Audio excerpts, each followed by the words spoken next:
Little brother has taken control, shoveling dirt in every hole. Predators to condemn your soul, watching you and watching me. We're all connected but separated, misunderstood and so frustrated. A million armies of one have invaded, watching you and watching me. We live behind glass curtains that act like nothing's wrong. Soon you will belong. I know you're out there somewhere. We've watched you for so long. Wait for you to fall. We'll expose you all. I know you're out there somewhere watching me. Little brother wants to make headlines, be immortalized. Everyone's got an electric eye, we're the digital spies. They've watched you for so long. I know you're out there somewhere watching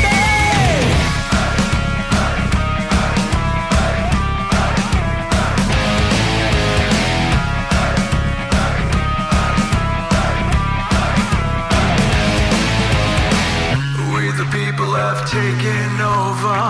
We the people are little brother, standing by to dethrone each other, watching you and watching me.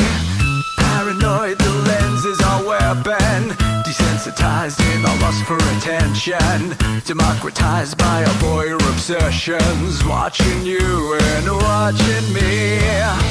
Slaves to perfection, don't let them project you as you are, reveal your every flaw. I know you're out there somewhere. We've watched you for so long. Wait for you to fall. We'll expose you all. I know you're out there somewhere watching me. Little brother wants to make headlines, be immortalized. Everyone's got an electric eye, we're the digital spies. They've watched you for so long. I know you're out there somewhere watching me.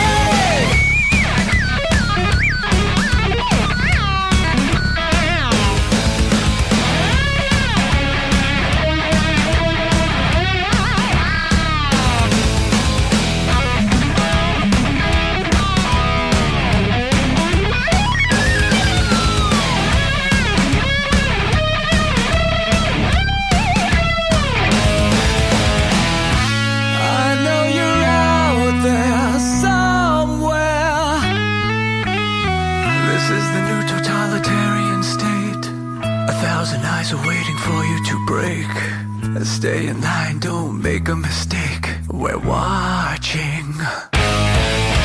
We've watched you for so long. We wait for you to fall. We will expose you all. I know you're out there somewhere watching me.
let your experience begin right now. From high atop the mountains of British Columbia to you listening around the world, this is Spaced Out Radio. You can follow us on our website, spacedoutradio.com, on Twitter, @SpacedOutRadio. Give our Facebook page a like, Spaced Out Radio Show. You can follow us on Instagram, Dave Scott, SOR, or on our YouTube channel, Spaced Out Radio Show.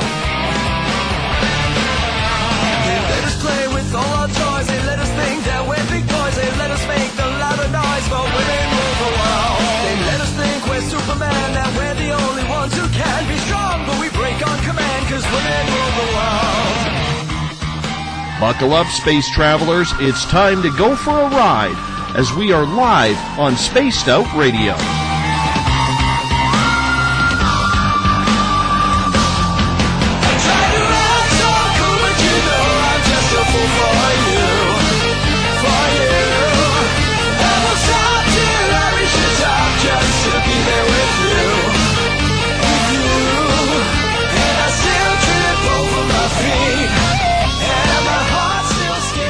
Ignition sequence start. 6, 5, 4, 3, 2, 1.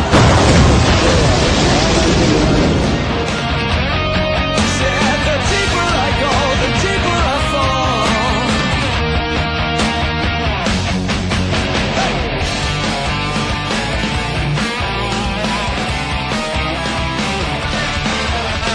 All right, hold on. Good evening and welcome to Spaced Out Radio tonight. I am your host, Dave Scott. Good to have you along for the ride as we welcome you along on this great planet we call Earth. Yes, we are going live in Uncle Jimbo's cabin right here in the Great White North on this Friday night, early Saturday morning. If you're on the East Coast, thank you for taking the time. We really do appreciate it. Let's welcome in everyone listening in SpaceOutRadio.com, on Spreaker, on the United Public Radio Network, the High Plains Talk Radio Network, and on Revolution Radio as we do this thing every night of the week. Rocking out as well to our resident guitar god, Mr. Ron Bumblefoot Thal, formerly of Guns N' Roses. Bumblefoot is the official sound of SOR. Also, you can check us out on Twitter @SpacedOutRadio. Give our Facebook page a like, Spaced Out Radio Show. On Instagram, I can be followed at Dave Scott SOR. Subscribe to our YouTube channel, Spaced Out Radio Show. Tune us in on TuneIn. Download our shows from iTunes, and our website is spacedoutradio.com. If you want to take part in the show, you will have to sign into one of our chat rooms on Revolution Radio, on Spreaker, and on Facebook at the SOR Space Travelers Club. On our website, if you haven't signed up for the SOR Space Travelers Club yet, you gotta. It's only $5 a month, and with that, your name gets entered into monthly prize draws. You get access to private group interviews, access to a special section on our website, and so much more. Hey, we're going to give you a hell of a lot more than just access to our archives. While on our website, you can read up on my latest blog, check out Eric Markham's SOR Spacewire for your latest and weird news, and if you've had an experience you can't explain, just head to our website, fill out a Sightlines report. Our researcher Mike Schmidt is ready to find out what's going on. All personal information is 100% confidential. We want to thank everyone listening in on our new affiliate, the United Public Radio Network on 107.7 FM in New Orleans, and their listeners from over 160 countries around the world. Thank you for being part of Spaced Out Radio and letting us into your living room. Remember, if you're on Revolution Radio and you're listening in, it is the largest non-profit online radio station going today. Do us a favor, visit freedomslips.com and donate today. On July 8th, 1947, the biggest cover-up of its time happened. It's an incident so popular that whether or not you're a believer in life up in the stars, everyone has heard of the UFO crash in Corona that has become well known as the Roswell incident. During that time, the Roswell Army Airfield actually released a statement to the press stating a flying disc had crashed on a ranch during a powerful storm. However, later that day, the military quickly retracted that statement and changed it to a crashed secret military weather balloon. Yet the eyewitnesses were all told to keep quiet. Some even threatened with a life in prison or death if they spoke a word of what truly happened. Now, let's open your mind a little bit more. What if there were two crash sites? What if a second spacecraft went down that day? For some reason, ufologists either refuse to talk about or even research a second crash theory. Can we call it a theory? No. No, we can't, because in San Augustine, New Mexico, there was a second crash with debris and even strange little humanoid bodies around the craft. 2 dead, 1 wounded, 1 alive. Gerald Anderson is the sole set of eyes still alive who witnessed that crash site. San Augustine researchers joining us tonight include Renee Carkin. She will be here in about half an hour's time. Steve Colbern from California, along with 50 Shades of Grey UFOs. 50 Shades of UFOs. Pardon me. Let me get that again. I typed it wrong, Ray. I apologize. Along with 50 Shades of Grey's UFO author, Ray Szymanski. I swear, it seems so smooth coming out of my head. So, what actually happened in San Augustine, and why is it covered up so well when Roswell is so popular? We bring in Steve and Ray right now to Spaced Out Radio. Gentlemen, welcome. Welcome. Hey, how's it going? Well, but it was going fine until apparently I butchered my own intro there, my friend. I butchered it. My goodness. You know, on live radio, you just don't want those type of boo-boos to happen, and, well, it happened. Anyways, doesn't matter. We'll move on. You know what? I have to tell you guys, a year and a half ago when I had Gerald Anderson on this show, it was the first interview he had done in 22 years because he was tired of the roasting that he was getting in the UFO community and from people around him. They thought he was a whack job, a kook. How could somebody at 5 years old remember everything like that? And the way I looked at it and the way Gerald explained it before I'd even talked to him, I looked at it this way. If you have something traumatic happen to you, let's say you're a young child and you witness your mother or father beaten up, or worse, maybe even murdered, you're going to remember what happened. The memory is still there. You're not going to forget something that is so life-altering that it's just going to become a so-called figment of the imagination, much like Stanton Friedman does not believe Gerald Anderson. But I have to tell you, gentlemen, I'm a firm believer in Gerald's story. And from the people whom I have talked to, close to it, his story has not changed in 50-plus years, coming on 60 years, or pardon me, 70 years now. So, Ray, I would love it if you could take some time here to maybe go over what happened at San Augustine. Well, let me start out with the controversy and rebut a statement which you just made, and that was that Stanton Friedman does not believe Gerald Anderson. In February of this year, I was fortunate enough to share a table at the International UFO Congress with my friend Yvonne Smith. And as such, since Yvonne is such a prominent member of the community, her table was positioned precisely next to that of Stanton Friedman. So I had an entire week to sit next to Stanton Friedman as I sold my book. It was the very first time it went public. It had just been published a couple weeks beforehand. And there's some downtime in between, and I didn't spend, the entire 4.5 days sitting there selling the book, but I had a chance to, sit down next to Stanton, and I discussed with him the Gerald Anderson situation. And I asked him point blank, I said, Stanton, I need to know what your current position is on Gerald Anderson and whether or not he was at the plains of San Augustine and saw what he claims he saw. And without hesitation, Stanton said, and I'll try to quote it as closely as I can remember it. Stanton said, Gerald was there. He really upset me with this phone bill business. But there is no doubt in my mind that that Gerald's story is as he told it.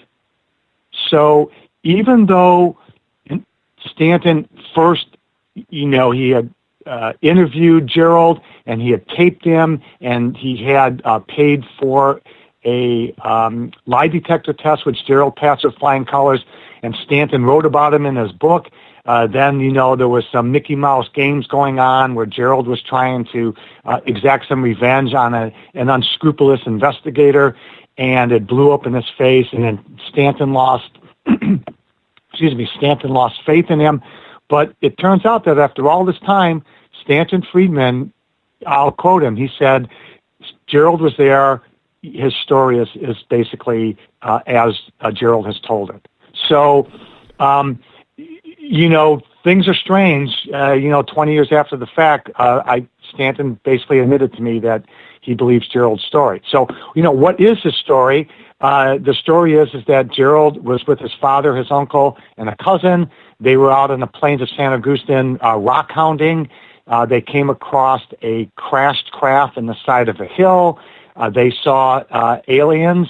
At least one of them was injured. One was dead. I guess one was alive. And then shortly thereafter, a archaeological group that was there had come by, and they had seen the light of the crash the night before. They set out early in the morning. They hooked up with Gerald and his group. And, somewhere in the mix, Barney Barnett gets thrown in, and Gerald, I'm not really sure, knew if it was Barney or not, but he thought it was some government worker. So that was his story. Hey, we saw it, we touched the craft, we saw the aliens, and I was there, you weren't. And fast forward to like 2011, Art Campbell, Chuck Wade and company are out on the plains, and they've been doing an archaeological dig and recovery of small bits of metal since about 1997, and with minimal success. They invite Gerald out there, and he said, hey, boys, why don't we bring a metal detector? He looks at where they're actually doing their dig and says, you're about 100 yards off. And he walks them over to another area, gets out the metal detector, and then suddenly this thing is singing like a witness, chirping, and they wound up digging out the mother lode. And only because Gerald knew where the exact crash site was, and they could then estimate from there, what path the craft took as it came in. And without Gerald's help, Art Campbell and Chuck Wade will tell you they never would have found the mother lode that they did in 2011. And that's kind of it in a nutshell. Steve, I bring you into the show, and thank you so much for taking part in this, because you're someone who has actually investigated the metal pieces that were found. And we're going to get into that later on in the show. But why do you think, looking back on history, San Augustine is the forgotten crash site, whereas Roswell, 70 years later, still seems so sexy? I'm really not sure. I mean, it seems logical to me that if one craft crashed in Roswell, the other craft could have crashed at San Augustine at about the same time. But certain people seem to have a lot of money and time and career invested in the Roswell crash site, and seem to want to crowd out or shout down anybody that says anything different, that anything else crashed about that same time in New Mexico.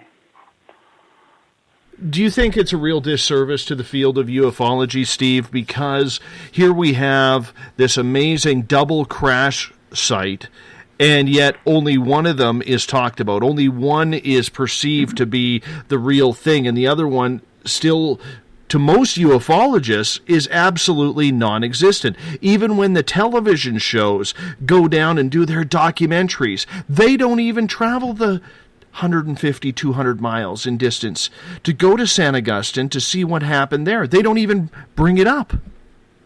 Yes, I think it is a huge disservice to the UFO community and science in general to basically write this crash site out of history. Science is supposed to be a field where we go where the evidence leads us, and that's certainly not the case here. Politics and God knows what other factors are at work here, but not science. There's a lot of people here that are not scientists, that are claiming to be too, that are, in my opinion, muddying the waters, and that should not be allowed. Please define what you mean by muddying the waters. Well, there's a certain person that's always lecturing about Roswell. I'm not going to mention his name, but he at one point claimed to be a PhD scientist and was in reality a former mailman. I can't help but think that the government put him up to coming out and talking about this to muddy the water somehow. Perhaps one of his purposes was to concentrate all efforts on the one crash site that had already been thoroughly investigated and debunk any others. Ray, that brings up a very good point about a government cover-up. It's easy to cover up one, but if you admit there's a second one, it gets a hell of a lot more difficult in order to try and stifle any public knowledge whatsoever on this site. Would you agree with that theory? Well, the idea of a cover-up, to me, is one that I can easily accept. And if you look at crashed test aircraft that the Air Force has had to recover in past years, and the stories, they'll have, let's just say, a 117 crashes for the first time, and they don't want to let the cat out of the bag, so they tell the people who've noticed the craft, and this is actually a true story for maybe not the 117, but another experimental craft, where they said, hey, it had a nuclear bomb on it, and everyone needs to, evacuate the closest 50 miles, because if this thing goes off, you're dead. So they go in there and they recover everything, and quite frankly, they don't get it all, so they just plow it under. So if you think about it, the same thing is possible with the planes of San Augustine. They have a team that's used to recovering crashed test craft, and they say, hey, this thing happened, so let's go in and pick it as clean as we can and then bulldoze the rest. And that's kind of the place where Art Campbell and Chuck Wade found it. It looked like a lot of the stuff had just been bulldozed into the ground. So, yeah, there's a cover-up, but they just can't seem to get everything. They can't pick 100% of it from the ground. Well, the way Gerald had explained on this show a year ago was that it seemed like because there were two crash sites going on, the military really wanted to get in and out of that site as quickly as possible. And Art Campbell, when we had him on the air before Gerald, he even concurred with this by saying, you know what, it's like they just went in there, grabbed what they could. They didn't bother looking for anything that was deep or underground or broken off. They just took what they can and got out of there like nothing ever happened. And is that pretty much what you've been told as well, Ray? Well, I don't think I've been told that directly, but, I've done a lot of reading on it, and I was reading a very interesting dialogue out on the web the other day, and it was a back and forth between a guy by the name of Antonio Paris, and he'll come back into the conversation later. He's a former MUFON guy who has his own aerial phenomena investigation group, and they basically debunked the planes of San Augustine material, but the way they did it was basically, attacking the messenger. They never really had any counter evidence. And in this blog, there was a gentleman who introduced himself as being part of the recovery team, and he went through all of the shortcomings that the recovery team normally encountered, and that was that they didn't get everything, and they never could get everything. It was just an impossible task. It blew up in the air, and it scattered over miles, so fragments were going to be, basically put everywhere. So, it's they have recovery teams, but, they're not perfect. Let's go back to July 8th, 1947, Steve. What do you think happened that night? I think that a formation of UFOs was probably flying around the White Sands Missile Base and basically spying on the government. And there was a violent electrical storm, and I think that one or more of them got hit by lightning, and a couple of them crashed. One at near White Sands, near Corona, New Mexico, and the other about 200 miles to the west. Mm-hmm. I'd like to weigh in on that. Please do. If you think about it, at that time, the most powerful radars on the planet were at White Sands Missile Range. And the direction from which the crafts were coming and were observed that night around Roswell was they were coming from the southwest. And that means that the craft would have to have passed just about over White Sands missile range prior to getting to the Roswell area. If you think about it, these craft might be traveling 1,000 miles an hour, 2,000 miles an hour.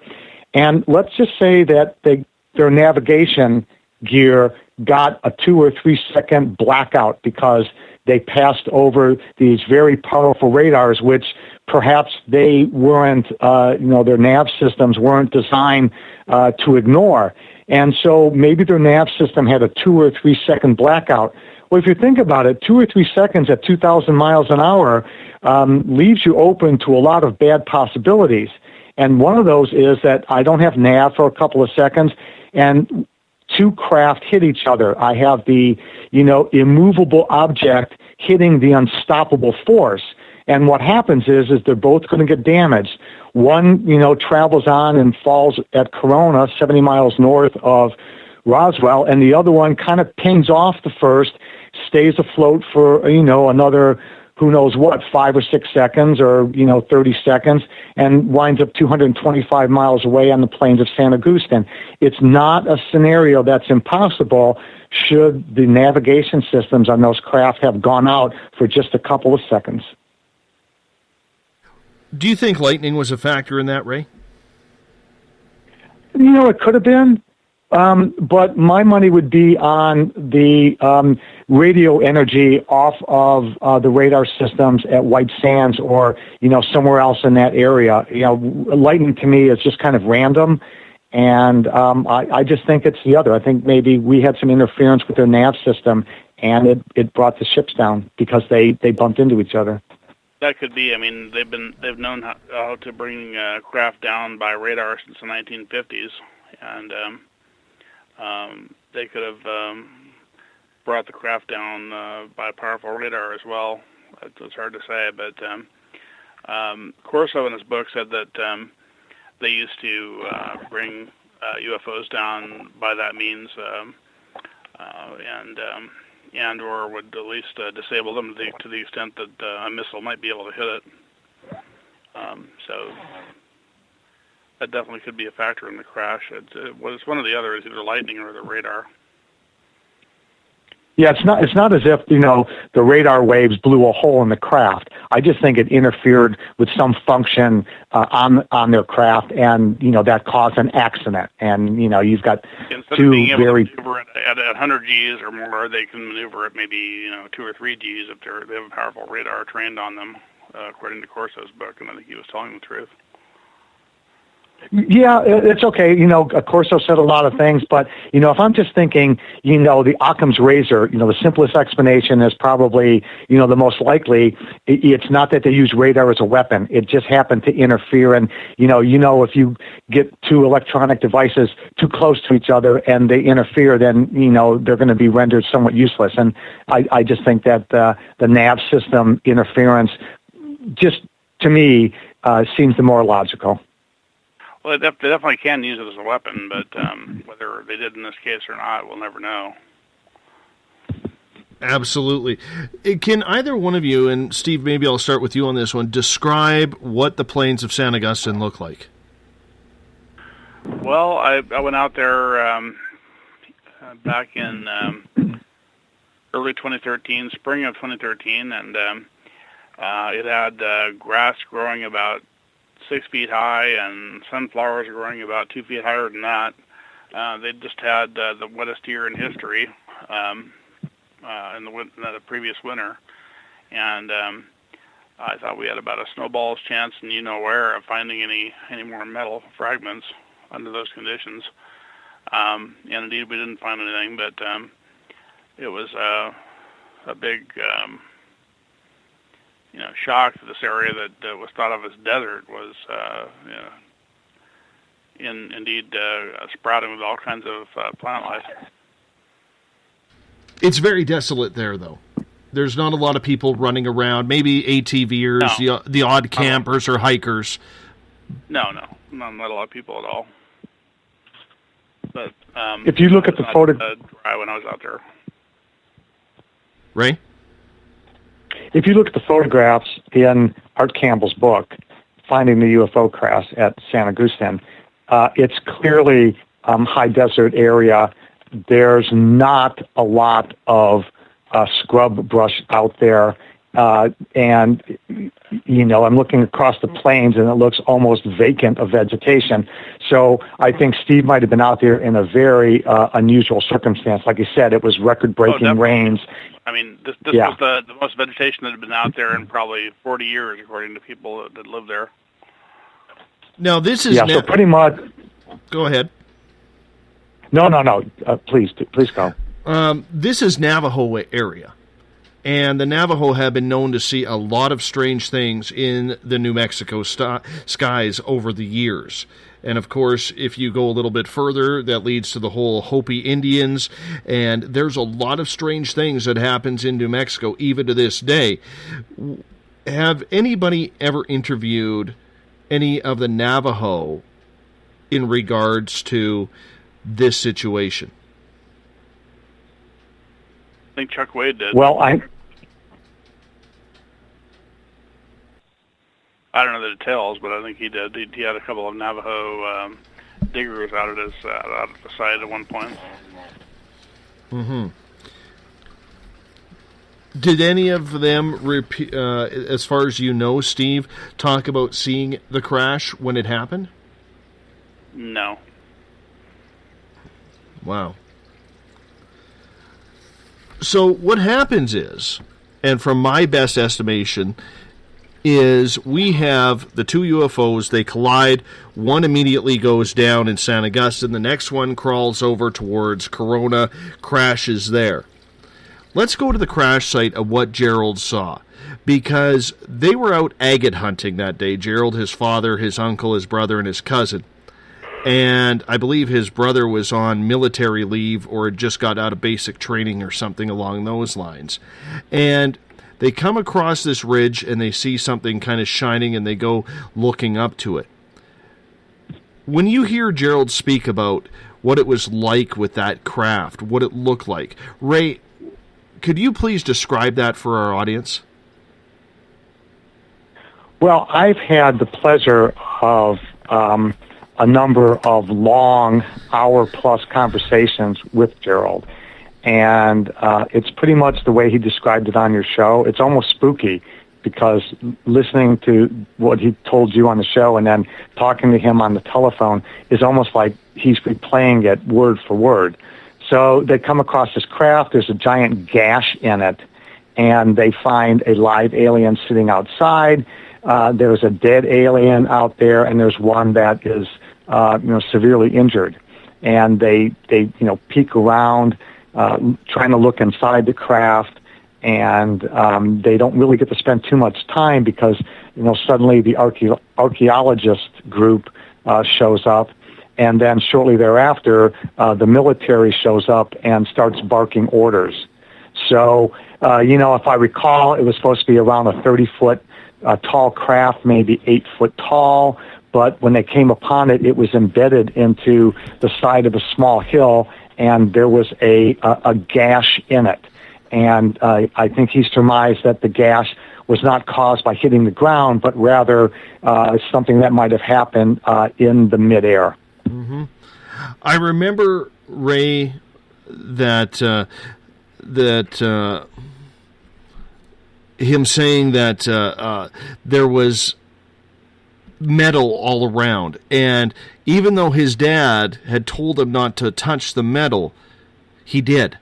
And yet, even in that 100-degree heat, the metal from the spaceship was actually quite cool and cold, like it was not heating up from the sun's rays, which seems impossible for metal, especially in 100-degree weather.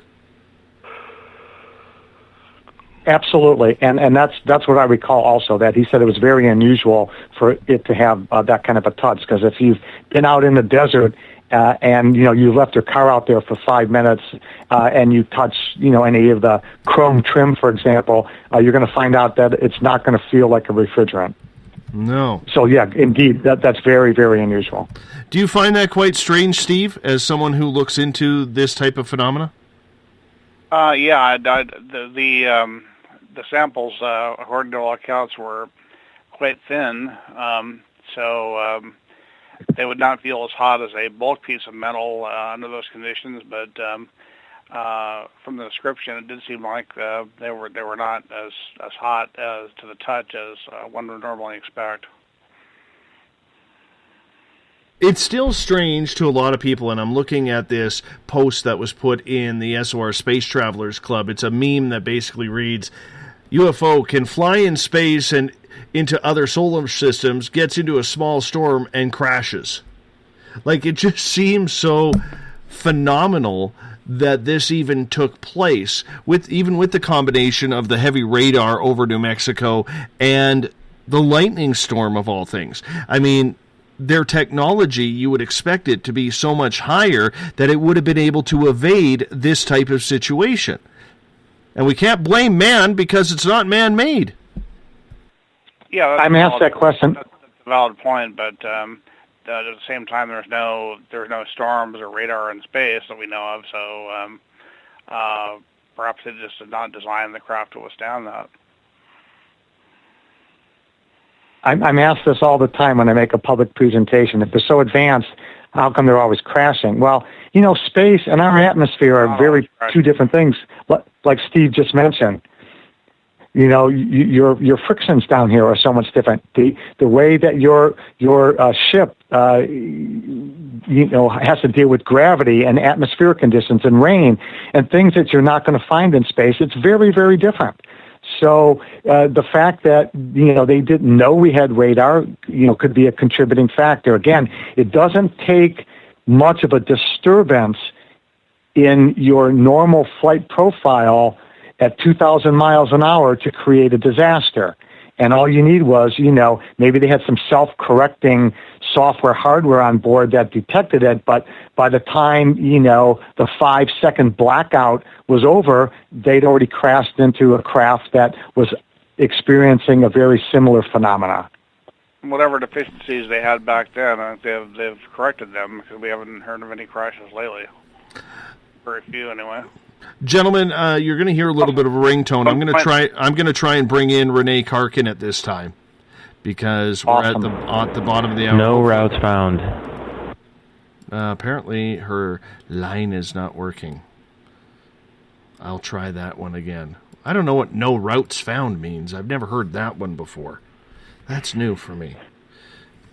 That's new. Hold on 1 second here, gentlemen. Let's try this again. Nope. I will try her in just a little bit. But let's continue on here for a minute here, because there's a lot of people who wonder then, when the government went in and the military went in and they swept up that site. Steve, to your best knowledge, where did that craft go and where possibly is it today?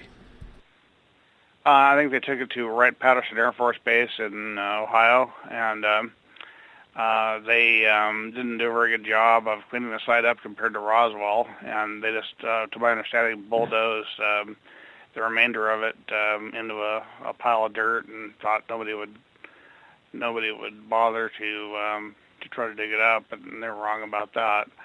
But they learned from that experience and cleaned the Roswell crash site up a lot better, and used people side by side to clean up every piece bigger than about a centimeter or so in largest diameter, largest dimension.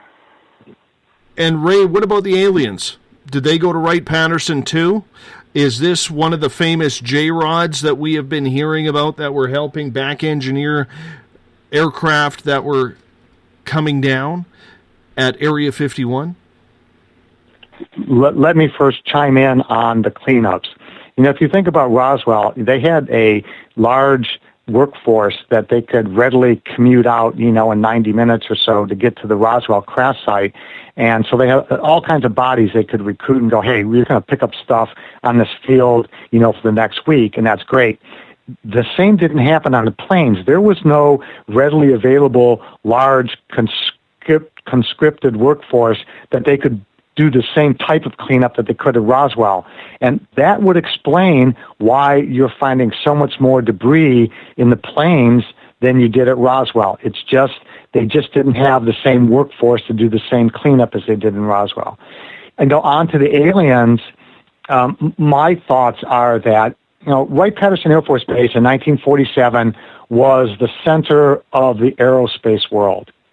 They had everything they could possibly need to do an investigation on crashed craft or their occupants. They had the physical space. They had people with clearances who knew how to keep their mouths shut. They had money. They had contractual vehicles. They had all the scientific expertise they need. And if they didn't have the right scientific expertise, they could contract them. They could do a time and materials or, however they did it in 1947. They had vaults. They had, hangars and plenty of physical space to house this stuff in. So all that said, Wright-Patterson at that time would have been the logical place to bring everything, at least for an initial analysis, to determine what to do with it next. And what that was, I'm not exactly sure. I guess, you have to read several books to find out. But there is no doubt in my mind that Wright-Patterson Air Force Base was perfectly positioned to be the place to do at least the initial analysis of everything that has been recovered. And they are to this day. What's Area 51's play in this whole thing? Well, if you follow the mythology, supposedly it's a place where it's more difficult to get into, more difficult for the casual observer to see anything. They have higher clearances for little pockets there. And they, have more money. It's more black budget, where Wright-Patterson's money is more, white budget, which is susceptible to, congressional oversight. And so with all the black budget money, you can buy machines and devices and test equipment that might give you a clue as to what they're doing. At Wright-Patterson, it's all accountable. At Area 51, maybe not so much. So those other activities could definitely be buried along with other black activities. So Area 51 may have been the place where they set up shop to do the advanced exploitation of the materials and the occupants. We're going to try and get Renee in here again. So let's try and, I think I got it figured out this time. We're going to hear a ringtone. There we go. Hopefully she answers. It's always this suspense that's built on the radio. There she is. Hello. We have Renee Carkin on Spaced Out Radio now. Hi, Renee. Hi, folks. How are you? Excellent.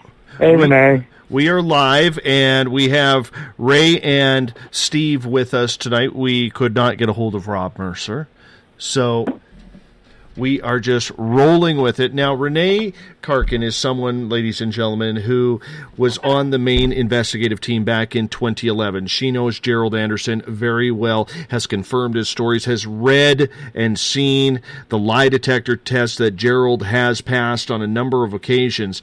Renee, are you still surprised, and I asked this of Ray and Steve earlier, are you still surprised that so few actually know and recognize what San Augustine is all about in the field of ufology? Well, I'm not really surprised at any of that. The cover-up is alive and well. It is just not meant to be out in the public. And I have been listening to the program, and I have a few comments, and I don't know if they're necessarily corrections, but shall we say amplifications of things that you've said already.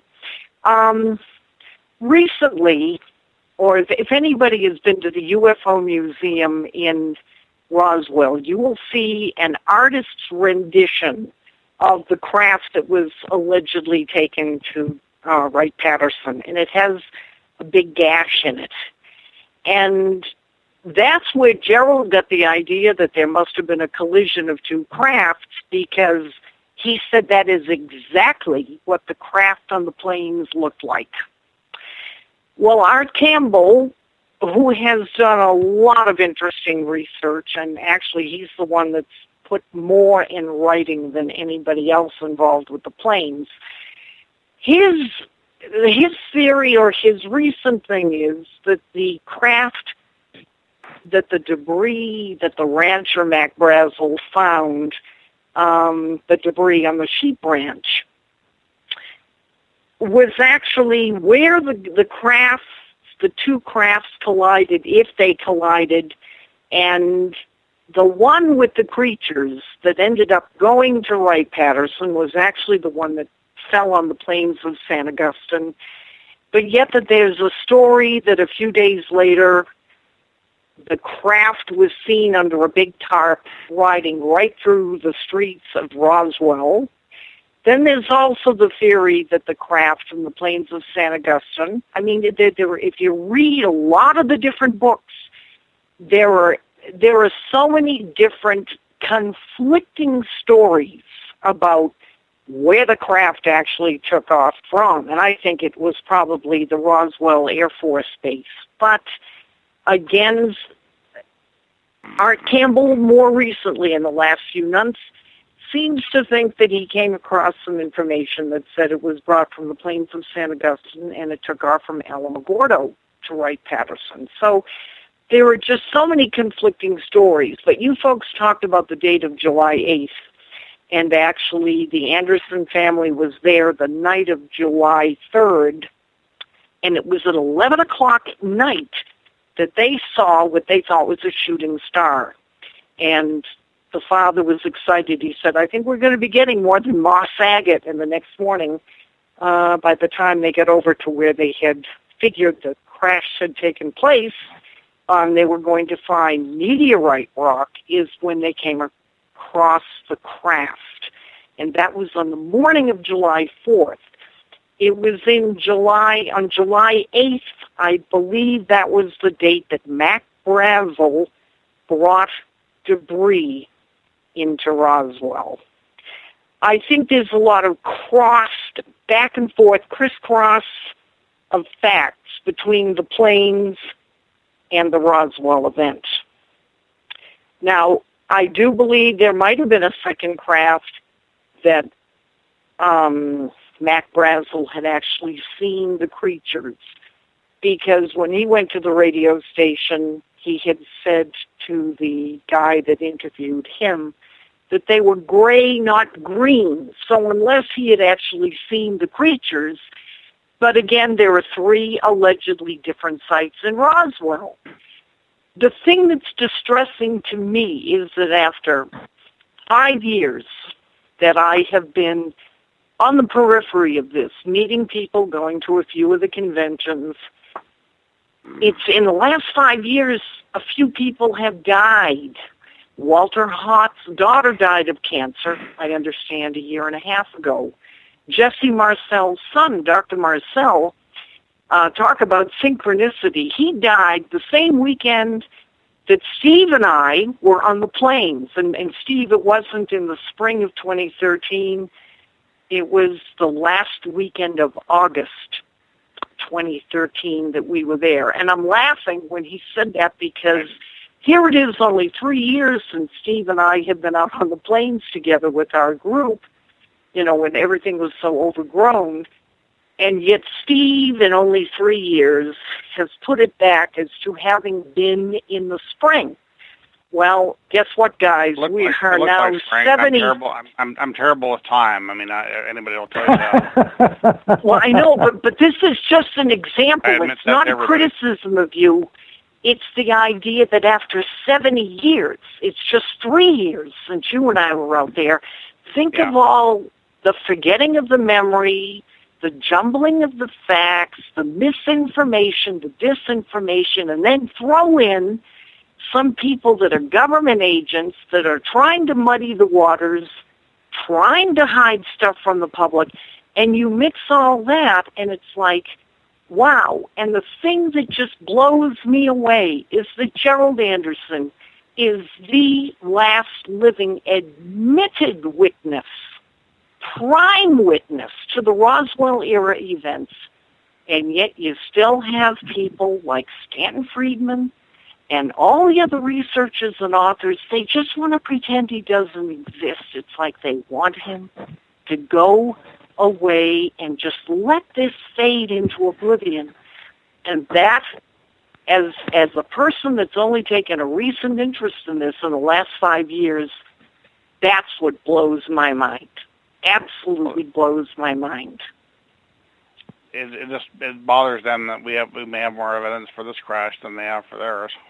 I'm not sure why that is. I mean, science should not be like that, but it is.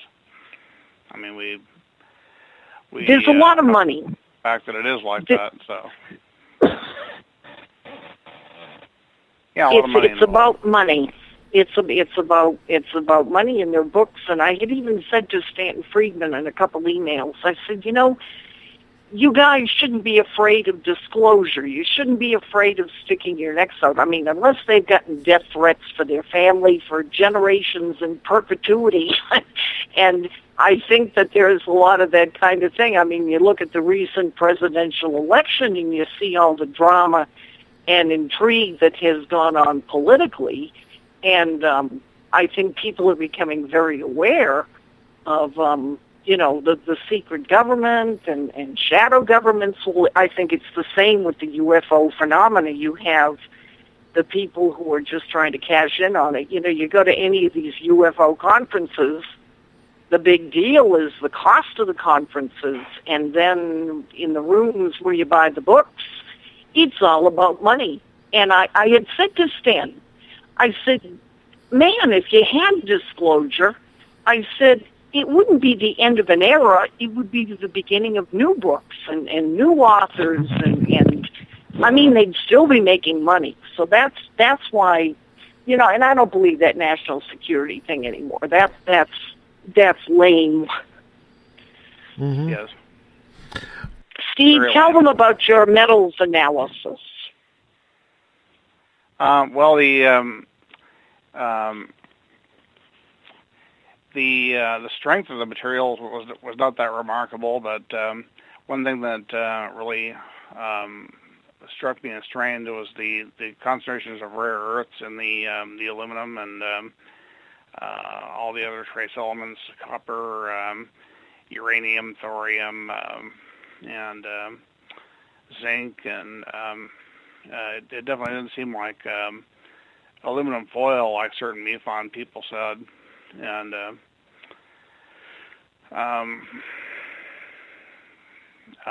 we also had some possible isotopic discrepancies between terrestrial and the values of the samples. So it very well could have been of extraterrestrial origin. But in order to really do that right, we'd have to have a lot more funding and do tests from a couple of their labs. But there's enough material here to definitely do some more, to warrant doing some more investigation. And there's plenty of the material in possession of Chuck Wade up in Gallup, New Mexico, and we'd all love us to find, it's definitely probably not a government-connected group, but an intimate, independent group that would like to, sink their teeth into this to prove that this stuff is off-planet. Yeah, the amount of material is not a factor in the analysis. I mean, we have more than enough material. Chuck Wade probably has several pounds of the different samples, some more than others.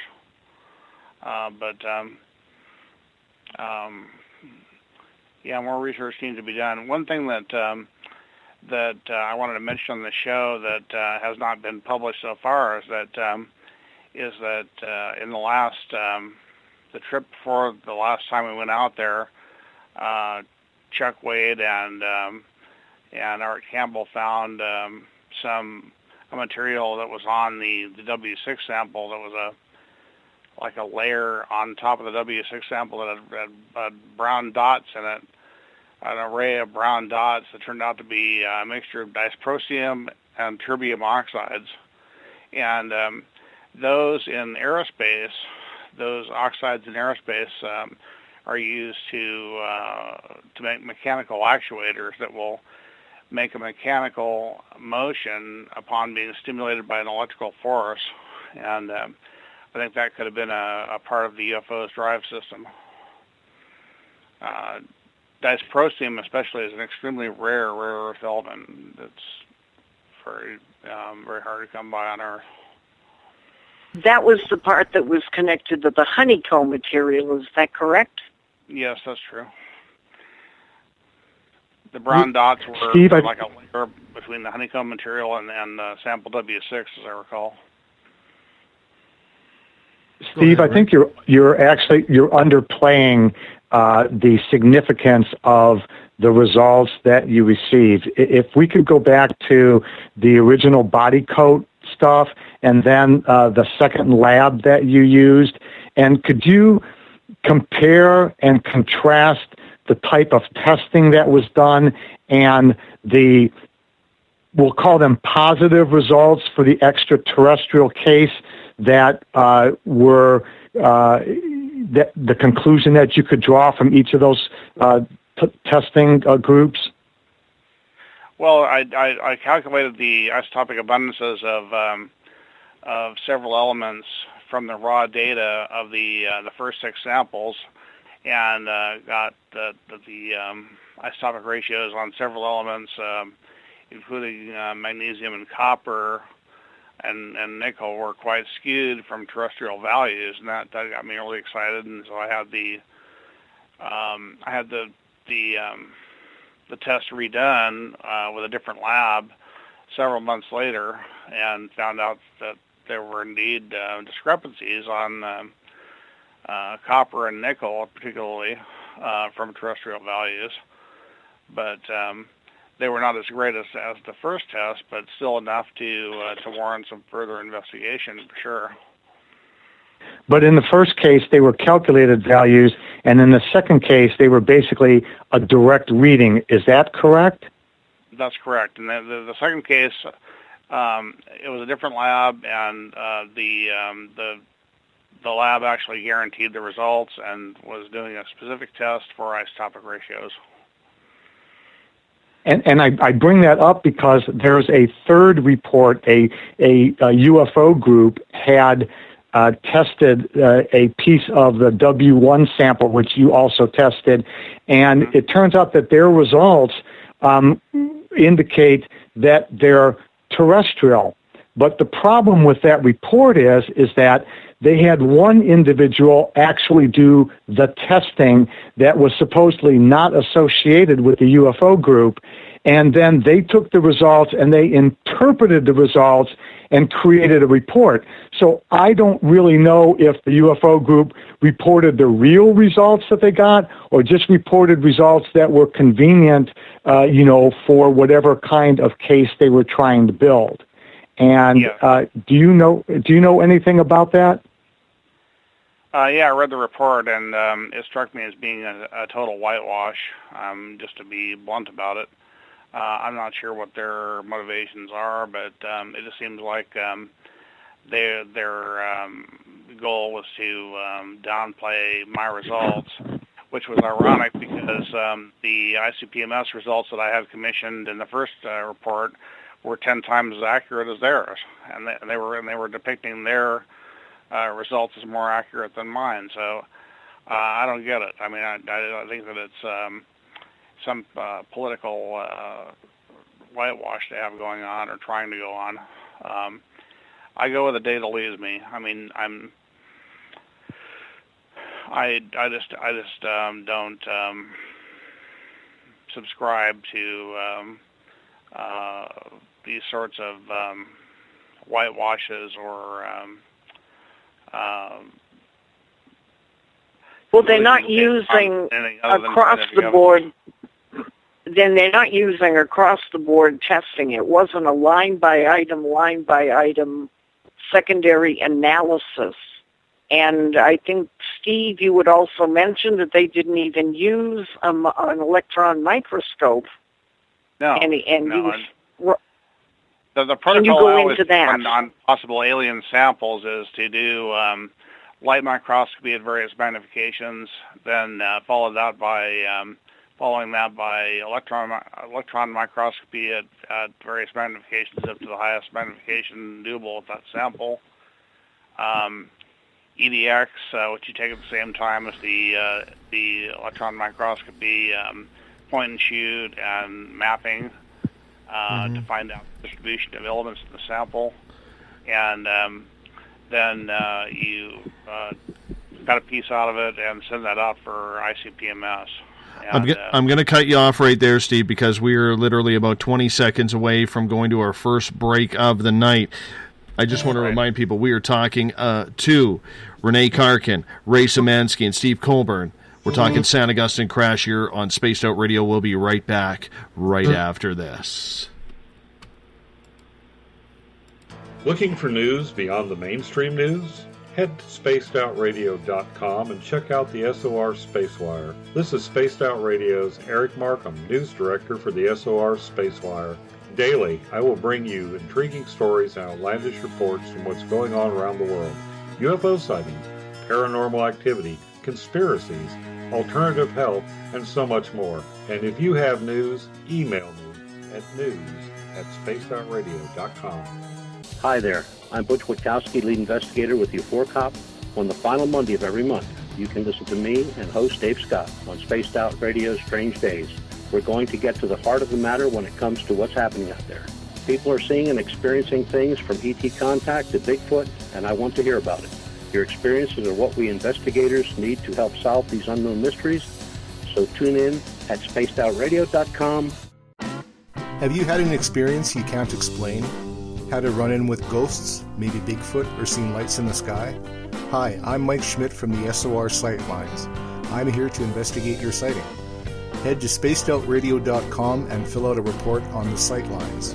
All your information is 100% confidential, and I will help you figure out what you've been seeing. File your report, and let's find out the answers together. Visit purpleplates.com today. For over 40 years, the Purple Energy Plates have been delivering amazing results for their many customers. Inspired by the great genius Nikola Tesla, the harmony, healing, and energetic effects of the plates have proven over and over to be beneficial and often miraculous to thousands of customers. With their money-back guarantee and the many benefits, how can you afford not to get one?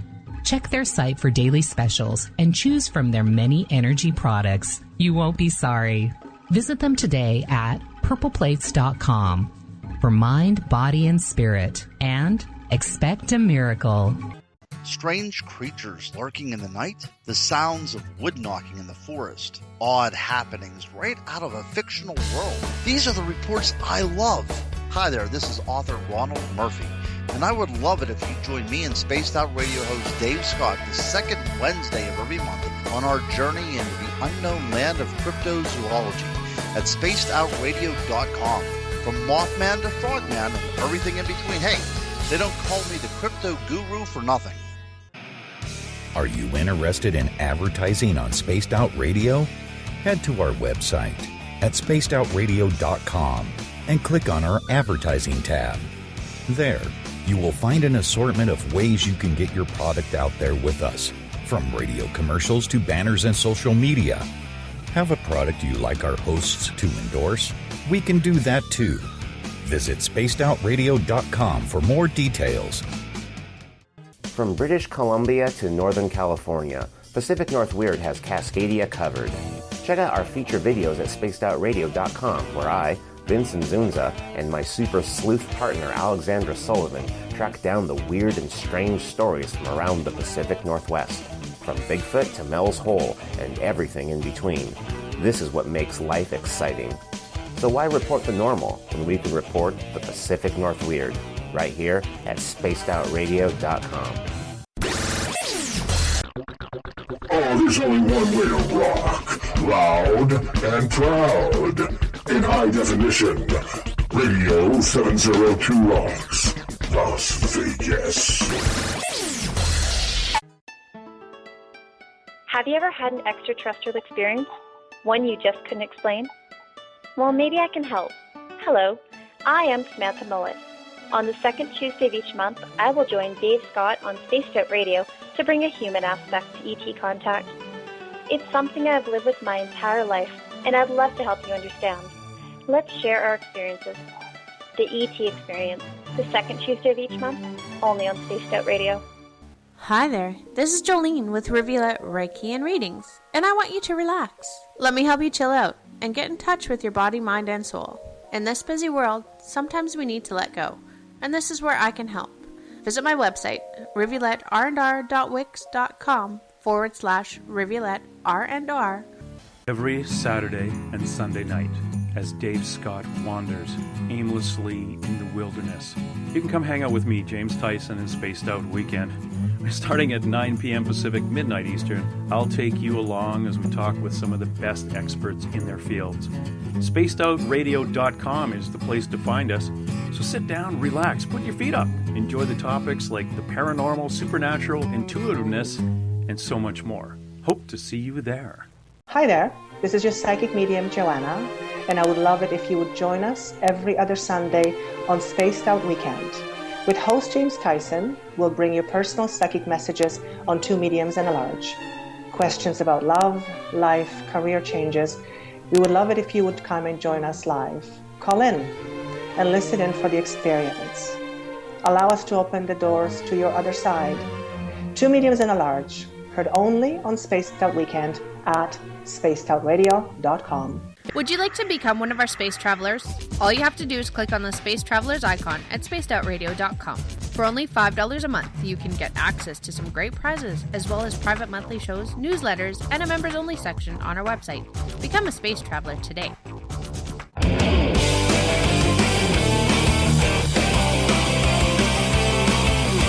Do you have a topic or a guest that you'd like to hear on Spaced Out Radio? Let us know at spacedoutradio.com, where you can sign up to become a Space Traveler member today.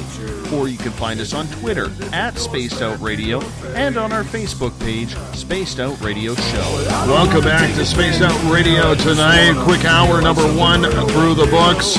We are into hour number 2 right now on the mighty SOR. There will be no show tomorrow night on Spaced Out Weekend. That's because Uncle Jimbo James Tyson is going to be with me on a charity investigation that we are doing at a local museum right here in the sticks of British Columbia, but he will be back on the air on Sunday night with Spaced Out Weekend. If you're listening in on the United Public Radio Network live on 107.7 FM in New Orleans, as well as 160 countries around the world, thank you for tuning in to Spaced Out Radio tonight.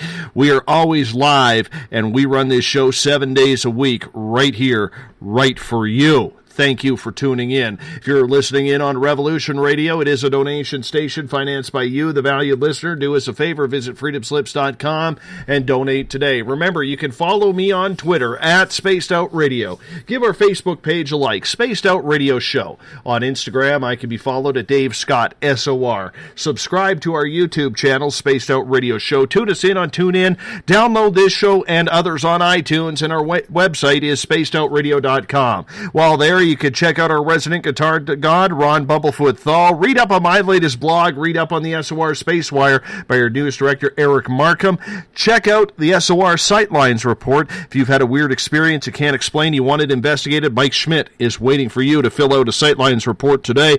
And you can join the SOR Space Travelers Club. It's only $5 a month. We got a bunch of swag to give you. You have to sign up in order to get involved. Tonight we are talking about the plains of San Augustine, 1947, a UFO crash there at the same time it crashed in Roswell, New Mexico, except this is like the hidden gem. Nobody wants to talk about it. Nobody wants to discuss it. But we're talking about it tonight with Ray Szymanski, Renee Carkin, Steve Colbern, and we welcome them back into Spaced Out Radio now. Now, Renee, during the break, I just sit back and listen to you guys because you guys are phenomenal. But during the break, you brought up an extremely important point here. Gerald Anderson is pretty much the last sole survivor. His brother, unfortunately, is on his last legs. And Gerald will be the sole survivor of the witness to this crash that we know of. And yet, the way this whole event has been covered up, this is almost too good to be true for those who want to bury this thing right in the ground and never talk about it again, isn't it? Oh, certainly. It's if you can't discredit the site, you wait until the last living survivor has passed away, and then you can just kind of brush the dirt off yourself and move forward and just leave that part of history uncovered. I've become so cynical. I'm going to be 67 in December, and I've become very cynical about humanity. And I'm so sorry that I'm cynical about ufology, because the people that seem to be in charge of everything just want to spread misinformation, disinformation, and boy, they have fancy titles, and some of them have really fancy educations, but I don't know how they can put their heads on their pillows at night when they're involved in this kind of a cover-up. And again, it's beyond national security. I don't know what it is. I haven't figured it out, but I think it's a tragedy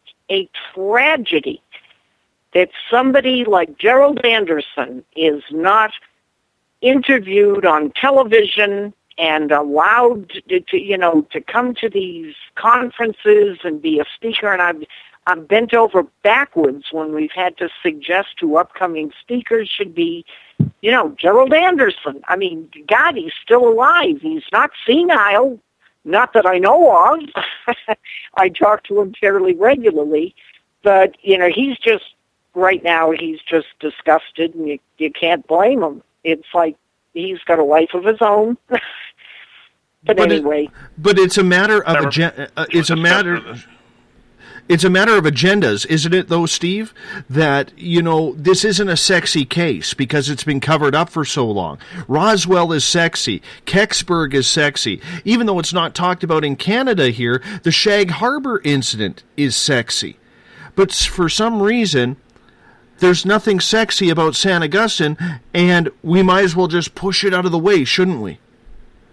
Well, perhaps they're feeling like that because there's more evidence being found at the San Augustine site than at Roswell. I mean, they can talk about Roswell all they want and make it sexy and make it this and make it that, but if they don't find any actual pieces of the craft, then there's no problem from the government's point of view. Here, we're finding pound quantities of pieces of the craft, and that worries them, I think. Well, I understand that, but Roswell, for instance, they have the annual Roswell Festival. They've got a museum there. It's become a tourist attraction. It's become everything, much like the Mothman has in Point Pleasant, New Jersey. And it just seems like, I don't know, that illegitimate red-headed child that is kind of pushed to the side. I realize that's a pun, but Ray, what do you think about that? Well, if I understand correctly, the plains of San Augustine is really in the middle of nowhere.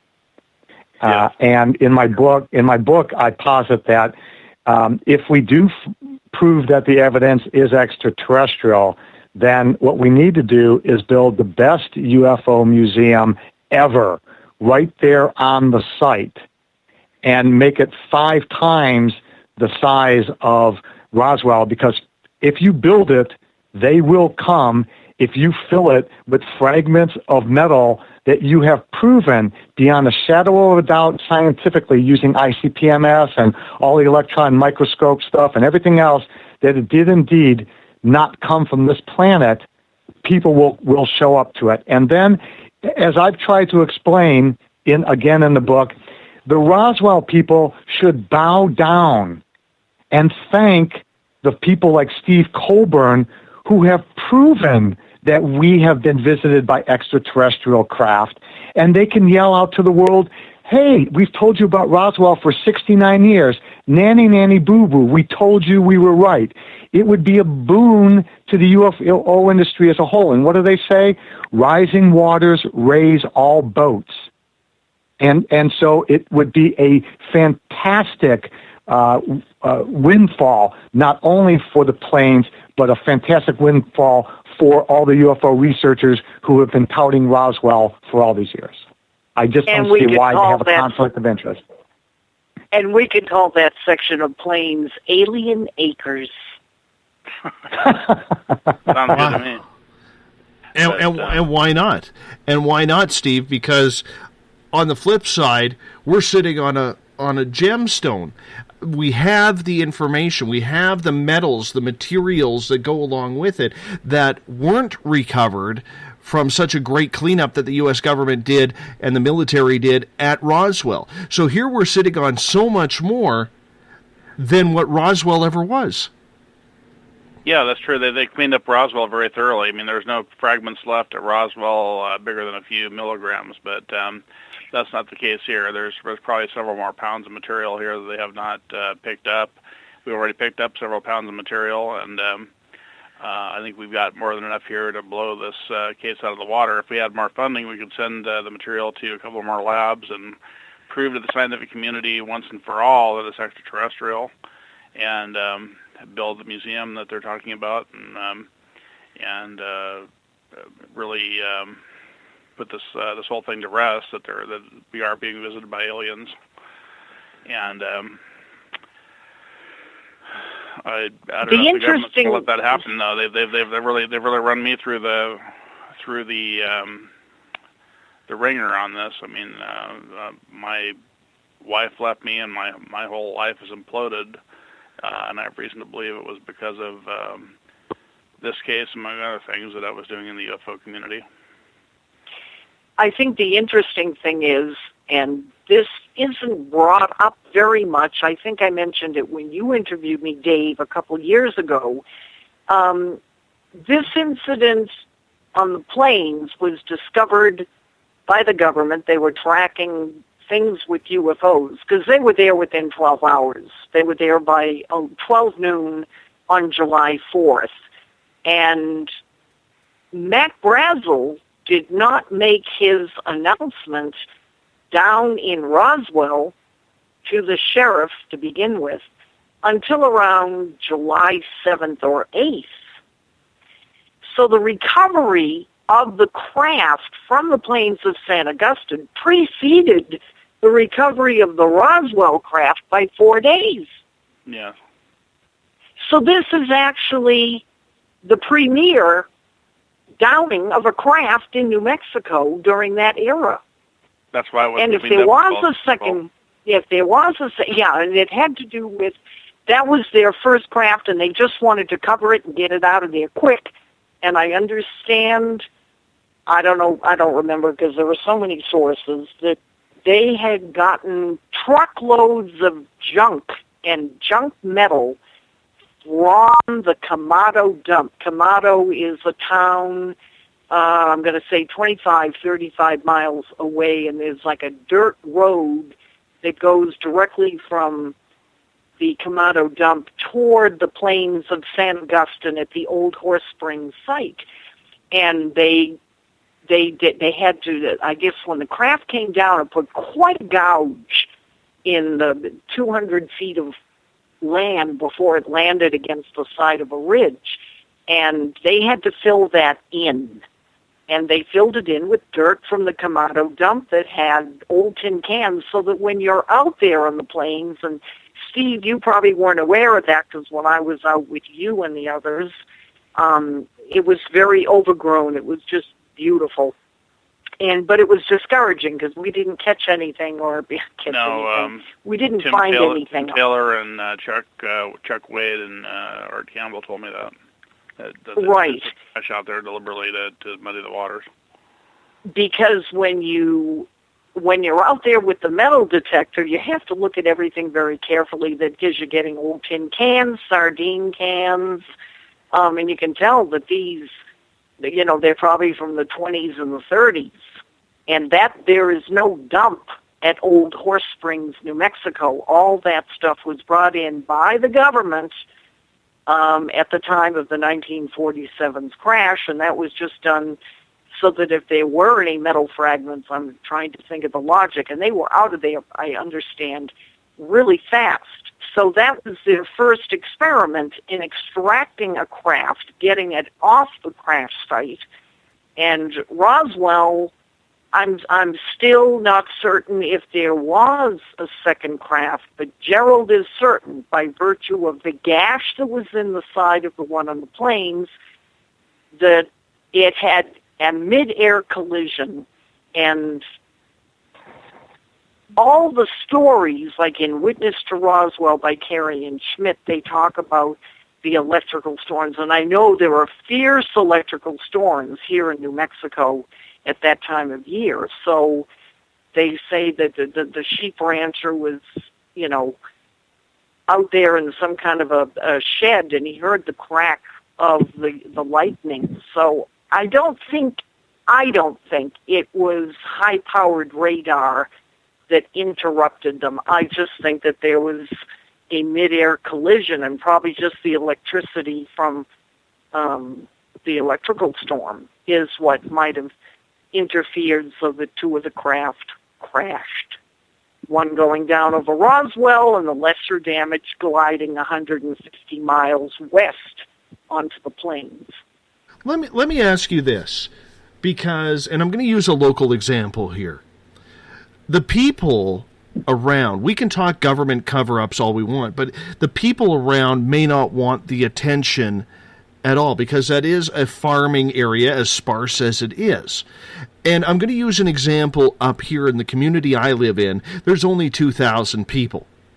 And in 1988, one of the best noted alien abductions happened a mile out of town, right along the highway. You may have heard of the name Miriam Delicato.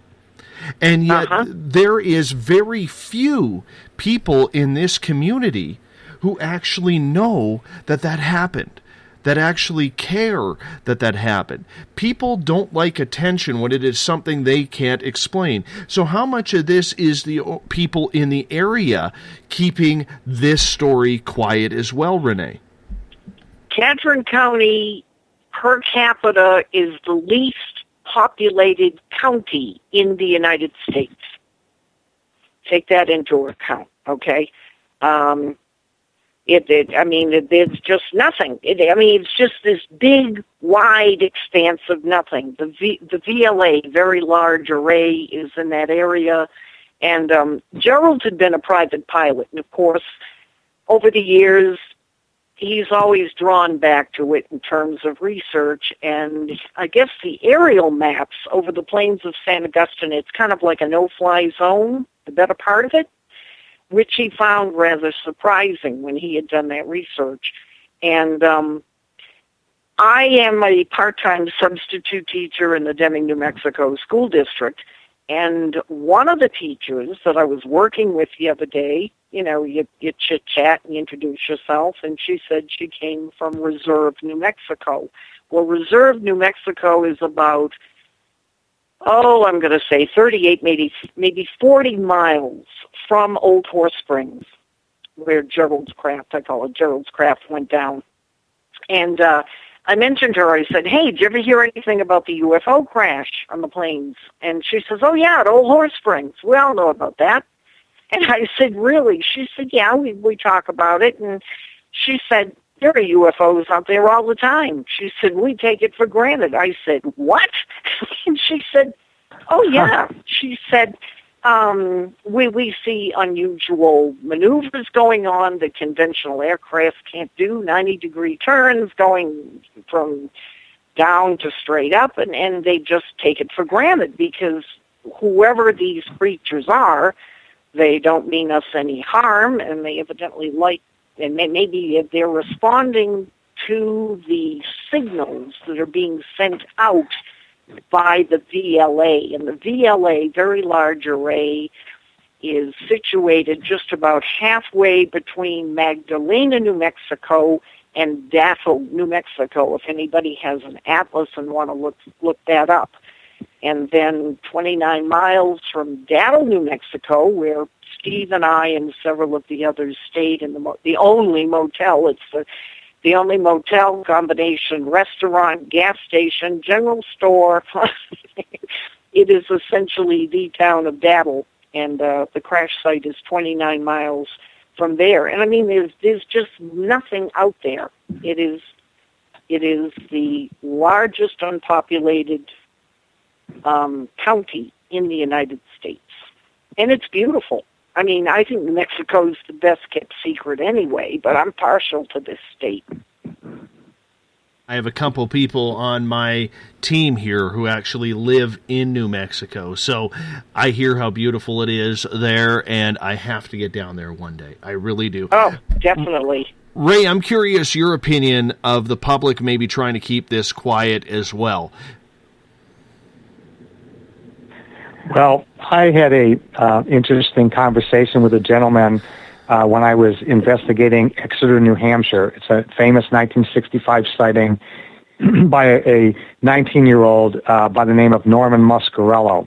And Norman was walking along Highway 150 there, trying to thumb a ride home in the early morning, and the UFO, a 90-foot craft, nearly crushed him. You know, it was like 25 feet over his head. They went back out with a police officer when he got into town, and the police officer, Bertrand and Officer Hunt, both saw the craft in the same place that Norman had seen it about an hour prior. And I went there in 2008 and made this the first chapter of my book to try to find witnesses who might not have told their story. And I came across a man whose name is Steve, and Steve was an important witness because in later years he owned the Carl Dining Farm, and the dining farm was intrinsic to the story because it was between that farm and another farm, and the Russell farm, that Norman and the police officers saw the craft. So I asked Steve, I said, well, you own this farm, and he told me about the damage that the horses did that night, and they kicked out the walls because they were so disturbed that this craft was in the area, and he saw the damage because he owned the farm eventually. But he was a instructor at the Exeter Academy, which is very famous, has a lot of famous people who've gone through there. And I asked him what his basic understanding or exposure was to the Exeter story. And you had a famous author, John Fuller, running around interviewing people. It was all over the newspapers. And he basically said he was absolutely, totally, 100% unaware that a UFO was chasing around that area for several months. So even though, you know, it was basically on the radio back then and in the newspapers and, you know, whatever, he was not atypical. He said there were just a lot of people who were totally oblivious to the fact that this was going on. It wasn't part of their life. You know, they were in their own world. So, yeah, you know, even if you're in the center of the storm, a lot of the public is just totally unaware of what's going on. And that's a shame, in my opinion. Do you think then, Steve, that the public may have a say on whether or not this is kept quiet along with the government cover-up? Or do you think maybe the government told the people in a number of areas, maybe more so back then than today, that this is probably good that we just don't talk about this? I think the government threatened a lot of witnesses into keeping quiet. I don't think the public has much of a say in it unless they want to take a big risk. Several people from the Roswell incident said that people from the government threatened to kill them if they ever said anything about it. And it's too bad because if they had come clean with this back in 1947, it might have been better for us now. You know, if the aliens are hostile, like some government people are saying, you can't fight. People can't fight things that they don't believe in. So it would have been better from a national security standpoint if things are as bad as some people in the government say to have come clean about it back then. But that didn't happen. So we'll see how it goes. But it's got to come out eventually. But who knows when at this point. Do you think I think it'll all be ahead, buried by the time Gerald Anderson passes away, whether that's 5 months, 5 years.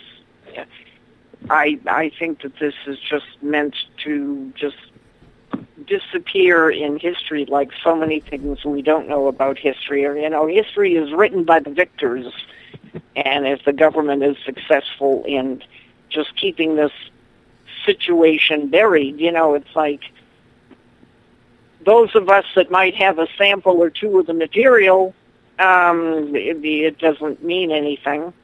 It's only if the site is declared real that any of the pieces actually begin to have any value.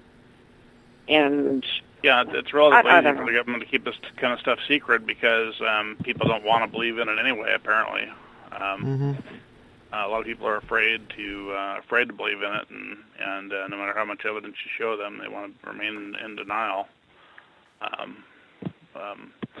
I've experienced quite a bit of that myself, trying to explain this to people. Do you think people are afraid, Steve? Is that what it is? Is it fear that on this one we just may actually have a lot of the testing results necessary to prove some sort of disclosure?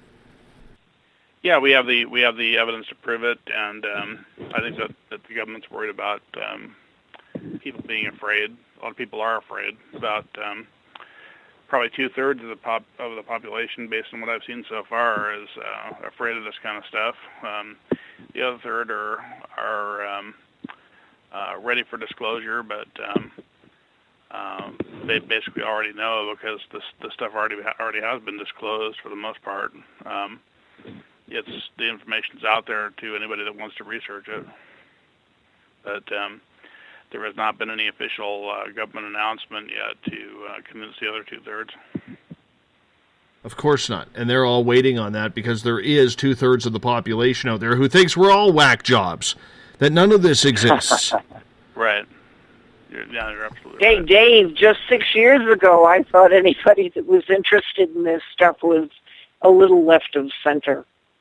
It was only after, that week I spent in Roswell that I just had a couple of hair-raising situations that made me a drop-dead believer. Renee, all I can say is try having a UFO land 150 feet away from you. It'll make you a believer pretty quick. That's what happened to me. Where was this? Wow. This happened in March of 2014 at about 10 o'clock p.m. in British Columbia here. Well, Just 2.5 years ago? Yeah. Can you describe the craft? It was 150 yards away. All I know is it was pitch black out, and it was on the ground behind some trees, and it was the brightest white light I had ever seen, and I remember not being able to blink. Like, I didn't have to blink. It wasn't hurting my eyes, as bright as that white light was. And in the center of it, I never saw the shape of the craft, but I do know that in the center of the craft, there was this large cylinder of the most beautiful blue I had ever seen. And I had a witness with me, and 3 times it turned its lights on the ground. And after each time it turned it off, I asked it to turn it back on, and it turned its lights back on.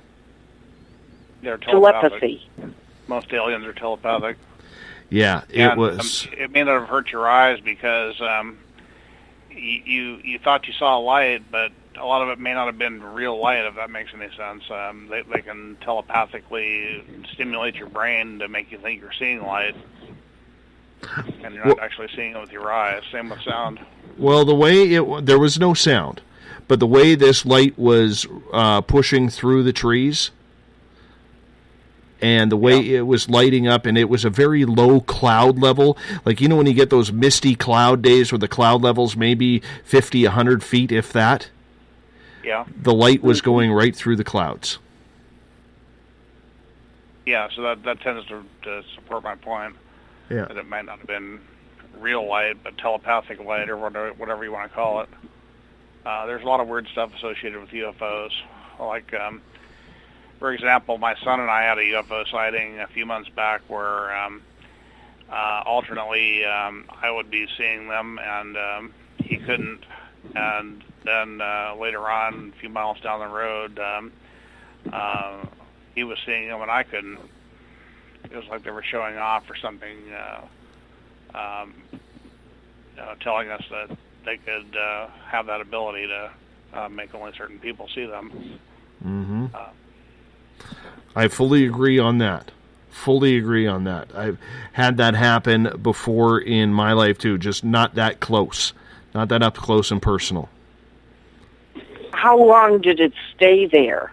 5 minutes. and you just stood there? You didn't try to approach it? I had too much holy shit going on in my mind at that point. And I will tell you this. I don't care, and I've said this on this show before. I don't care who you are. I don't care what you believe or how you think you would act until you are put in that situation where you see something that up close and personal that has, technically is not supposed to exist or only happen in places like New Mexico.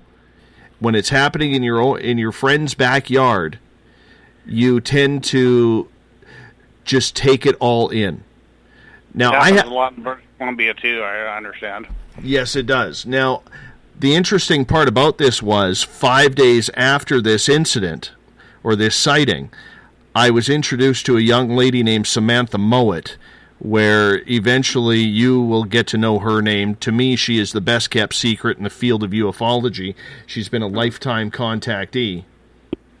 And I can tell you this, I showed her in the daylight 5 days later where the craft was. She is very telepathic. She picked up on the craft. All of a sudden she says, "Hey, I'm picking up something. Let's go in the forest behind the yard." Yeah, okay, let's go back there. We walked in about 150 yards, and she goes, "Dave, I want you to just look at me for a minute." So I turn and I look at her. She goes, "I don't want you to be afraid, but I want you to look that way," as she points north, "and I want you to tell me what you see." And at 2 o'clock in the afternoon, God is my witness, swear on my children's lives, I looked straight ahead after she told me, and there was a 10 to 12-foot extraterrestrial being standing there. What did it look like? Very thin, bulbous head. I didn't see any arms. I didn't see any legs. There was a secondary creature there. I did not see that one. Samantha was telepathically communicating with that one. That one said that we were more than welcome to walk over, but once again, I was too freaked out. I didn't go over. Not doing that. 40 years old, man. I got a lot of stuff to live for. I wasn't taking any chances. Well, it may be a good idea you didn't walk toward the first craft at any rate. Travis Walton, I think, set off an automatic defense system of some kind and got killed, and I think they brought him back to life. Yes, I agree with that. That's what accounted for the long duration of the abduction, in my opinion. Dr. Lear told me what first thought of that, and I totally agreed with that. Well, I think I spent the day with Travis once and asked him about that, and his take currently, which has changed from the first time he told the story, is that he just thinks that it was a standard discharge of, like a static discharge of the ship, or, when they were actually getting ready to take off, when they're starting to spin up whatever power source they have. And you know how things happen, ground is ground electrically, and unfortunately he was standing under the craft, so he was between a normal, startup static discharge and Earth, and it went through him. And he originally thought he was abducted, but he came to the realization years later that they kept him on board for 5 days so that he could heal properly. And that's his current position. So, there's a lot of really powerful forces near these craft that we should stay away from. Exactly. So his crewmates thought it was weaponized, and that's why they left down the hill for 30 minutes before they came to their senses. But Travis thinks that it was just, standard operating procedure, and he just happened to be, short-circuiting their normal discharge. There's also a reason to believe that these craft give off a lot of X-rays and microwaves that could be dangerous up close when they've got their drive operating at high power. You talk about the telepathy, and I'm reminded of Gerald Anderson. I said, "What was the creature like?" And he said, it made eye contact with me. It moved its head very fast in my direction and looked at me. And he said, when it did, he said, I got this immediate headache, and I felt and saw all the tremor, all the terror in my mind's eye that the creatures went through as they were making the crash landing. And he said when he stops and thinks about it, he relives that terror that was telepathically, sent to him. And his father shielded his face because the father saw the creature looking directly at Gerald, and it was just bizarre. But that telepathy is definitely there, because Gerald picked right up on it, and he said he could remember. He can remember to this day what the creatures felt like coming down.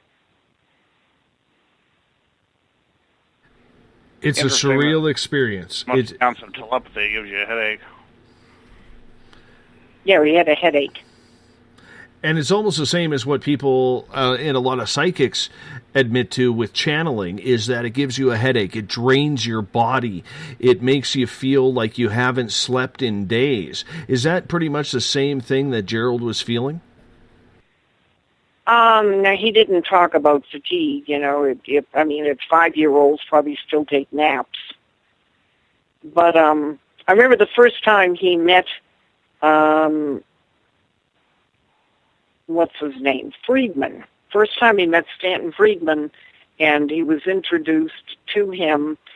Friedman had done research and knew that the little boy that was out there had a red outfit. Or maybe it was the second time he met him, because the first time he met Gerald was a cold call to him after a show on TV. But Gerald described what he was wearing, and that's how Stanton Friedman knew that he was the kid, because he had already read about the government reports on what the kid was wearing. It was red overalls or something like that. So Stanton knows that he's legitimate and why he won't step forward, and I don't know. I don't get it. I'm not supposed to get it, I guess. Well, Ray, what do you think? Oh, we were thinking alike, Renee. Yep.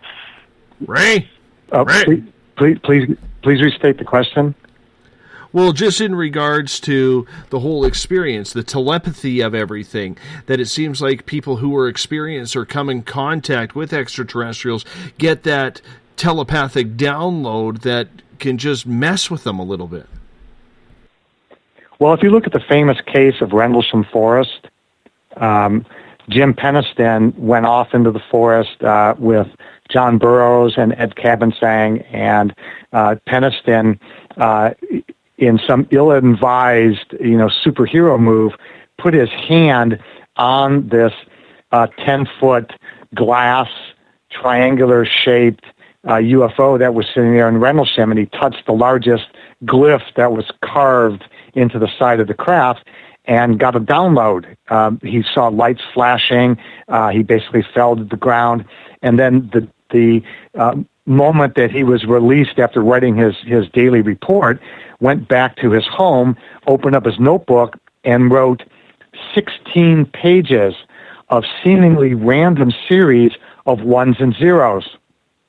And then when he was done, he closed the notebook, and through dozens of drug-fueled interrogations by agencies that he's not sure who they represented, never once mentioned the fact that he'd written this series of ones and zeros in his notebook, which is really strange because, you're giving sodium pentothal and who knows what, and pretty much they can drop all those barriers. But whoever gave him that download must have told him, you're going to hold on to this, you're never going to reveal it. And he didn't for 30 years. Then suddenly he has a encounter with John Burroughs while they were going to do a film of a documentary. And Burroughs goes, hey, how about that notebook that you put the sketch in? And he said, yeah, here it is. And Burroughs is flipping, and he goes, what is this whole strings of ones and zeros? And Peniston says, I have a foggiest idea. And Burroughs said, this looks like computer code. And sure enough, when it was decoded, and they didn't have to monkey it. They just basically did a straight binary code decoding. It came up with this great message like the craft was back from the future, it was exploring Earth, and it gave the geographic locations of a handful of key sites like the Pyramids of Giza, the Nazca Line, some famous temple in China, and gave precise locations. But this was a super telepathic download to Keniston from the spaceship. Obviously, their technology allowed it to happen. And sure enough, 30 years later, it was simply decoded as a message from the future. So yeah, this kind of thing, that's kind of maybe an extreme example of it, but apparently, there's real physical proof in the Keniston binary code that this kind of stuff happens. Renee, did Gerald ever get any other type of telepathic communication after this incident? No, but he said sometimes when he dreams, he still remembers things. And he said he has felt the terror of those creatures on several occasions. It just, comes back. No, that's the only thing. And he's never seen a craft since, never had any kind of experience. He was never been abducted, nothing like that. That he knows of. I guess that he knows of. So, even after that one creature left the site with the Army, because they obviously confiscated the creatures as well, was that creature still able to communicate with Gerald or send him thoughts? Did Gerald know what was going on? No, but I know that there was one creature that was in the custody of Lieutenant Colonel Corso, and I think it might have been that particular creature, because Corso was able to communicate with the creature. And when Corso met Gerald in 1997 at the 50th anniversary of Roswell and was introduced, he smiled broadly and said, "I know all about you." And I think it was in one of the books I read that it's not anything Gerald told me, it's something I read, that the creature communicated to him about the planes. So where does this site go from here? Because, as you said, Renee, people are getting older on a daily basis. Eventually, the information highway is going to die off, unfortunately. Yep, and I think it's dying off very quickly, and I think the powers that be, sort of like the one world government and Hillary, and unless there's a Trump of UFOs that can come forward and be legitimate about everything and have, the people's, and I think the people need to know, and I don't care if it blasts traditional religion out of the water. I think people are savvy enough in this day and age of instantaneous communication to accept pretty much that comes down the pike. And so I still don't quite get why there's such a cover-up and that there's so much money involved in it. The reason is because if they admitted to all this, they'd have to admit that these aliens are far beyond our technology and they can come and go as they please, and the government can't. Well, they can. So what? They're not killing us.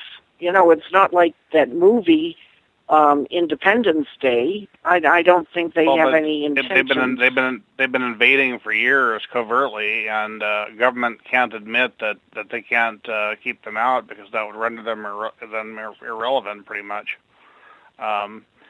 People would say, well, why are we, being loyal to you? Well, we should be being loyal to these aliens that are coming in, or they would lose faith in the government. And that's the exact opposite of what the government wants. I agree with you. They should disclose it because it is the truth, but I think that it would undermine government so much that government's never going to do it unless they're forced to. Is the information okay, sorry, Ray, go ahead. The other aspect is economic. If Corso is correct, and we've been taking the bones and scavenging the technology and then creating industries out of it, fiber optics, computers, and whatnot, then there's a huge economic impact. Assume for a moment that the U.S. Has captured the only craft that are reverse engineerable, and we're basically creating economies here because of all the technology that we're slowly bringing out. Well, do we want to share this technology with other governments? Probably not. With other countries? Probably not, because it helps maintain our economic status and our military status and our technological advantage. So if we were to announce it, then you're going to get a lot of international pressure to go, hey, share the wealth a little bit.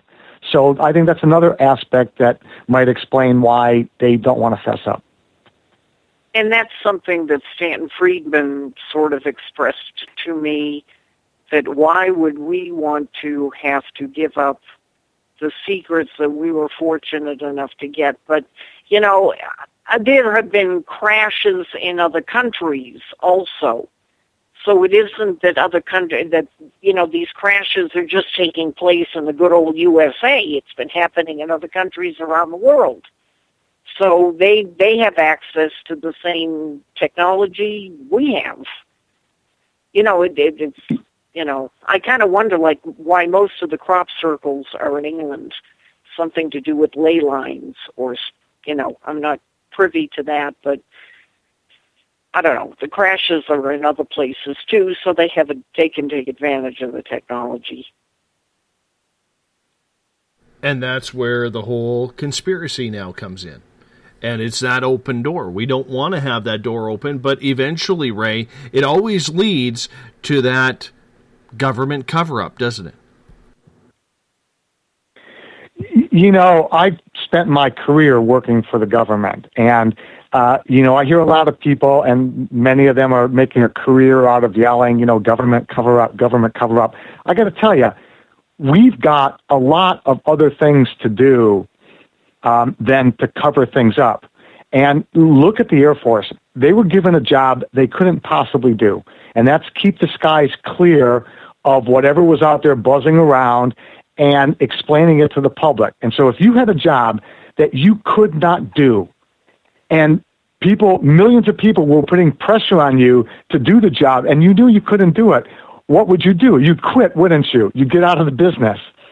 So I think just to protect themselves, from an early grave and an early straitjacket, they just had to deep six it and go, look, it's not of defense significance. These people are getting abducted. Yeah, they buzz our nuclear power plants, but they're not zapping us with rays.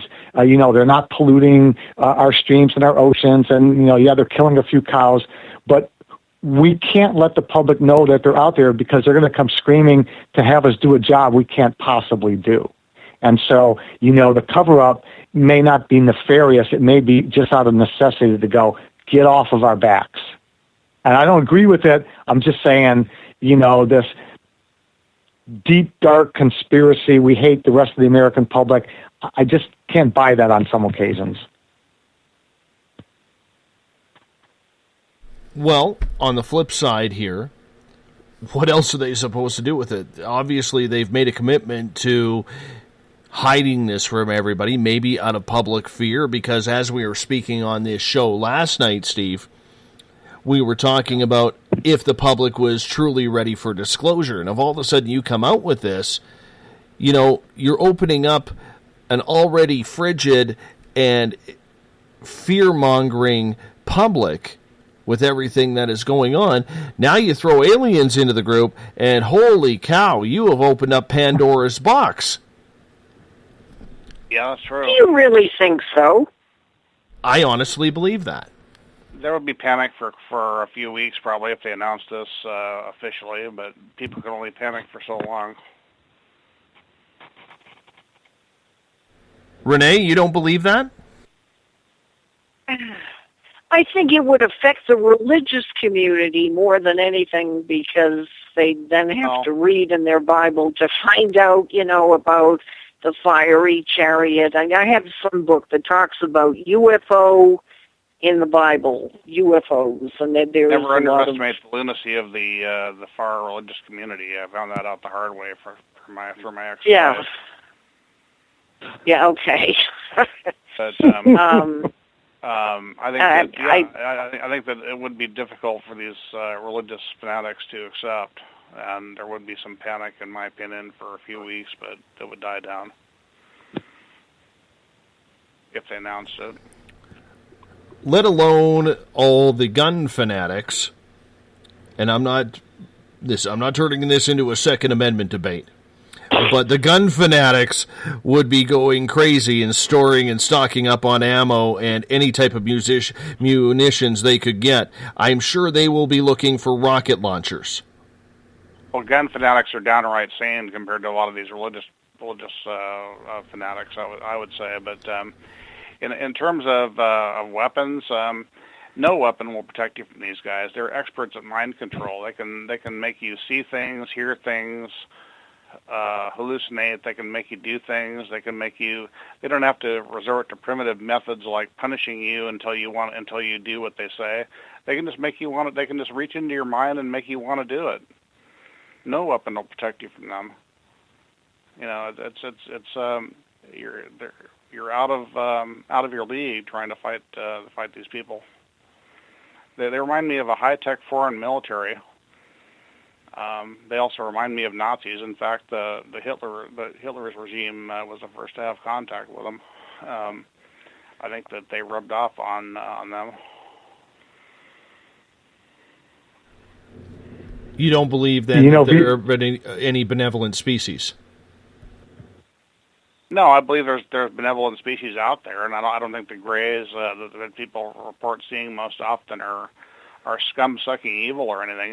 They're here having a job to do, and they're here mostly for themselves. They're not space brothers that are out to mainly save our society or anything. They think our society is crazy and primitive. Ray, I'm curious to get your thoughts on this. Well, we were talking about the panic and something that people can't get their minds around. You know, think about it. For 2,000 years, the Catholic Church had Italian popes for the most part. And suddenly, you know, Pope John Paul, a Polish guy, gets elected, and 20 million pairs of Italian hands stop moving. It was a shock. He turned out to be a great guy and a great leader, and, you know, people got over it. They moved on, and things were fine. Now, in recent days, you know, there was the election of Donald Trump. Half the people in America didn't vote for him. They're all upset, you know. They're you know, protesting. You know, this is a great country. You get to speak your voice. But, you know, the country was moving left for several years, you know. Trump's coming from the right. You know, we're going to go back to the center. That's the way the country works. So, yeah, we're kind of pushed out of shape.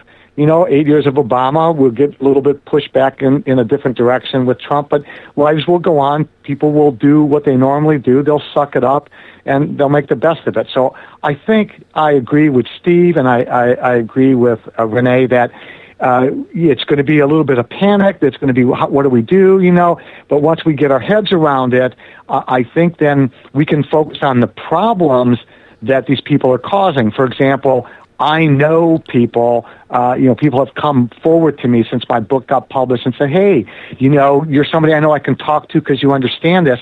And they're afraid to tell anybody that they're experiencers, and their families are experiencers now. They were, you know, from a small child, and then their spouse, you know, got subjected to this, and now their children are. And, for example, they need more support groups for people to deal with this, because even the trained psychiatrists and psychologists that can handle this thing and are trained for it are few and far between.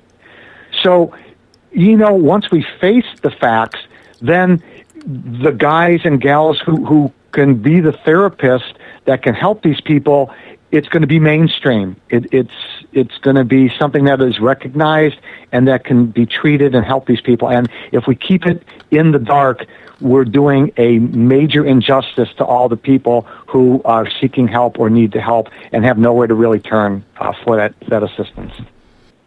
We only have now, about 2 minutes, guys. Right now, people that are experiencers that have this phenomenon coming into their lives have nowhere to really turn. I mean, if they go to a professional doctor or anybody affiliated with the healthcare community, they run the risk of being labeled insane or mentally imbalanced, and that's not right. You have to find somebody that's into this stuff in order to have a safe place to go, and that's there's very few of those. We only got about 40 seconds left before we're going to take a break here. We are with Ray Szymanski, Renee Carkin, and Steve Colbern. We are talking about the crash of San Augustine, which happened at identical times as Roswell, except this one, the government says never happened. Nothing ever happened there. We got Roswell down here. We'll celebrate that one, but we're going to just keep this one hush. It's amazing how they can pick and choose which UFO crash they could celebrate and which one just gets swept under the rug. Kind of like, there's no aliens at Area 51. You're listening to Spaced Out Radio, hour number 3, right after this. Have a good one. It happened, all right.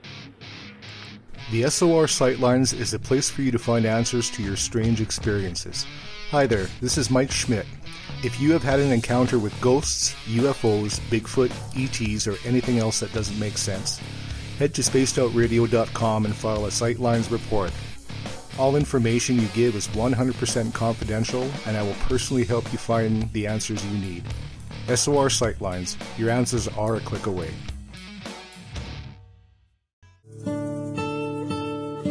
Greetings and salutations, space travelers, from the Chronicles of the Unknown team. What is Chronicles of the Unknown? I keep hearing about this thing. It's a new paranormal reality TV show based right here in beautiful British Columbia, Canada. Follow our team as we uncover claims of activity on the Caribou Gold Rush Trail. You can also follow us here every third Monday, where 2 members of our team will be available to answer your questions. We'll give you some equipment updates and some of our experiences on the road, right here on Spaced Out Radio. Hi there, I'm Butch Witkowski, lead investigator with UFO Cop. On the final Monday of every month, you can listen to me and host Dave Scott on Spaced Out Radio's Strange Days. We're going to get to the heart of the matter when it comes to what's happening out there. People are seeing and experiencing things from ET contact to Bigfoot, and I want to hear about it. Your experiences are what we investigators need to help solve these unknown mysteries. So tune in at spacedoutradio.com to the final Monday of every month from Butch Witkowski's Strange Days. Visit purpleplates.com today. For over 40 years, the Purple Energy Plates have been delivering amazing results for their many customers. Inspired by the great genius Nikola Tesla, the harmony, healing, and energetic effects of the plates have proven over and over to be beneficial and often miraculous to thousands of customers. With their money-back guarantee and the many benefits, how can you afford not to get one? Check their site for daily specials and choose from their many energy products. You won't be sorry. Visit them today at purpleplates.com for mind, body, and spirit, and expect a miracle. This is your medium, Joanna, from Spaced Out Weekend, 2 mediums and a large. I would love it if you would come and join us with host James Tyson every other Sunday on Spaced Out Weekend. Together, we will take your calls and your questions live. Our goal is to provide you with a positive outlook on deep questions that you may have. Questions regarding love, relationships, money, or whatever else is on your mind. Come and check us out at spacedoutradio.com. Have you checked out the SOR Spacewire at spacedoutradio.com yet? Every day we post the latest stories regarding the weird, strange, and completely unbelievable. From cryptid and UFO sightings to the conspiracy world, we tackle it all. Hi there, I'm Eric Markham, Spaced Out Radio's news director for the SOR Spacewire. And if you have a story, I want to hear it. Email me at news@spacedoutradio.com. Patrolling the Pacific Northwest, We are always on the lookout for the strange and unassuming stories that real people are experiencing. Hi, I'm Vincent Zunza from Pacific North Weird.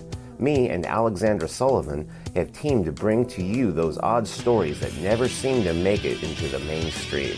Stories so weird that will leave you scratching your head wondering, is this real? It's as real as it gets with Pacific North Weird. You can watch our videos right here at spacedoutradio.com. Become more intimate and interactive with Spaced Out Radio. Join our Space Travelers Club with your new membership. For $5 a month, we'll provide you with special access to the website, monthly prize draws from books to psychic readings, along with monthly newsletter, private interviews, and more. Sign up today to be part of Spaced Out Radio's experience. Every month on Spaced Out Radio, we look into the deep and dark reports of cryptids roaming around the world with me, Rob Morphy, from Cryptopia.us. I would love it if you would join me and host Dave Scott as we delve into the most arcane stories and reports regarding creatures of the unknown. My job is to hunt down the details and bring the evidence forward to you. These aren't your regular Bigfoot stories I'm talking about either. You can find out more about crypto history at spacedoutradio.com. Looking for a place to advertise at a very reasonable cost? Look no further than Spaced Out Radio. SpacedOutRadio.com has an advertising tab that you can click to check out our daily, weekly, and monthly packages to play on the radio, or our website including social media. From commercial spots to banners, we have it all. Check out our competitive pricing today.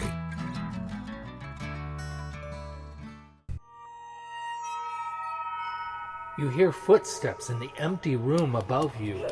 A rocking chair begins rocking by itself.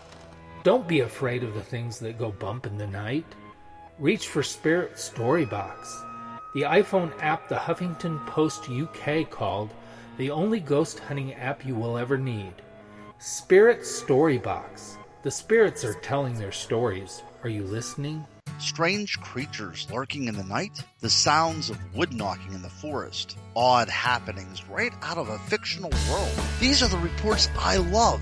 Hi there, this is author Ronald Murphy, and I would love it if you join me and Spaced Out Radio host Dave Scott the second Wednesday of every month on our journey into the unknown land of cryptozoology at spacedoutradio.com. From Mothman to Frogman and everything in between. Hey, they don't call me the crypto guru for nothing. Did you know that Spaced Out Radio runs 7 days a week? Hi, it's James Tyson from Spaced Out Weekend. Every Saturday and Sunday night, starting at 9 p.m. Pacific, midnight Eastern, you can join me and my guests for some great chatter about what's going on out in the universe, or even in that dark part of the basement you really don't want to go back into. Well, let's find the answers to your experiences together. So come on up to Uncle Jimbo's cabin on the weekend. For more information, look us up at spacedoutradio.com.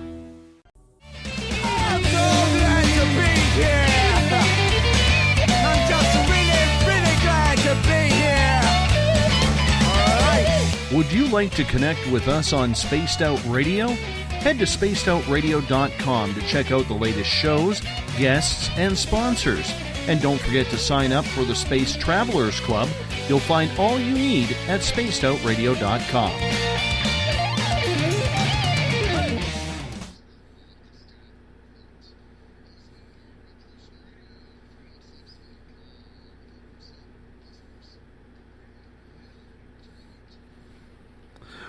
Welcome back to the final hour of Spaced Out Radio tonight. Good to have you along for the ride. Bill Cardwell has decided it's not a password night, but Joe has stepped up in the SOR Space Travelers Club. Thank you, Joe. You get a big mention for this, and your great-looking hair as well. Drizzle is your password if you're an SOR Space Traveler. Drizzle is your password. Make sure you use it wisely, Space Travelers. We want to welcome everyone listening in on the United Public Radio Network, live on 107.7 FM in New Orleans and 160 countries around the world. Yes, we got about 20,000 listeners a night, thanks to UPRN. Thank you for accepting us into your nightly listening experience. We really appreciate it. If you're listening in on Revolution Radio, it is a donation station financed by you, the valued listeners listener, do us a favor. Visit freedomslips.com and donate today. Remember, you can follow us all over social media. You can follow me on Twitter, @SpacedOutRadio. Give our Facebook page a like. Spaced Out Radio Show. On Instagram, I can be followed at Dave Scott, SOR. Subscribe to our YouTube channel, Spaced Out Radio Show. Tune us in on TuneIn. Download this show and others on iTunes, and our website is spacedoutradio.com. While there, you can hang out and check out some of the cool features we have, like the SOR Space Travelers Club. It's only $5 a month. With that, you get some really cool swag that we give away at month's end. Our next draw will be next Friday, the 25th. You can also listen to some great music by our resident guitar god, Ron Bumblefoot Thal, formerly of Guns N' Roses. Read up on the SOR Space Wire by Eric Markham. You can check out my latest blog as well. You can fill out an SOR Sightlines report. Mike Schmidt is waiting for your report if you have anything weird, strange that you can't explain and you would like us to help. The SOR Sightlines report, just click on it today. We are talking about the San Augustine UFO crash. It's probably the best crash scenario that is never admitted about. It's a best-kept secret. But there is plenty of information, a plethora of material out there. And we're going to get into the science and the physical proof with Stephen Colbern, Renee Carkin, and Ray Szymanski on this. Welcome back, everyone. Yep. Glad to be here. All right. I'm not a big user of the word science when it comes to this field, especially in the cryptid world and the ghostly world. But when it comes to the field of ufology, we really have to rely on science in order to get our proof. Now, because the military at the San Augustine crash site, Steve, did such a poor job of getting in and out, there was actually, literally 60 years later, plenty of materials still found that you believe are a part of this site. Yeah, that's true. I first found out about this in 2008 at the UFO Congress. John Rao, who runs that conference, said that there was a bunch of material out there, and he found out from Chuck Wade and Art Campbell, who had been going out to the site for years previous. And Chuck Wade had just rented some bulldozers and heavy equipment and gone out there and found a bunch of material. And Mr. Rao had me do some analysis on the material to find out whether it was extraterrestrial or not, or whether it was unusual or not. And I ended up doing light microscopy, electron microscopy, EDX elemental analysis, and ICP-MS trace element analysis on the material, and it turned out to be pretty unusual stuff for 1947. When you look at that material, how did you carbon date it to show that it actually came from 1947?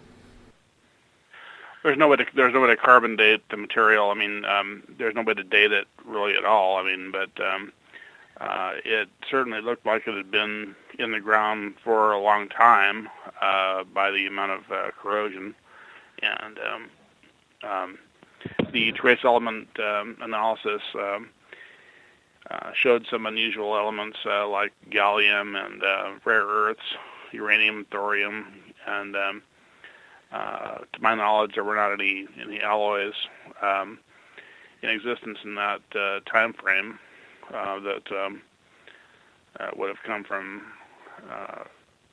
commercial sources.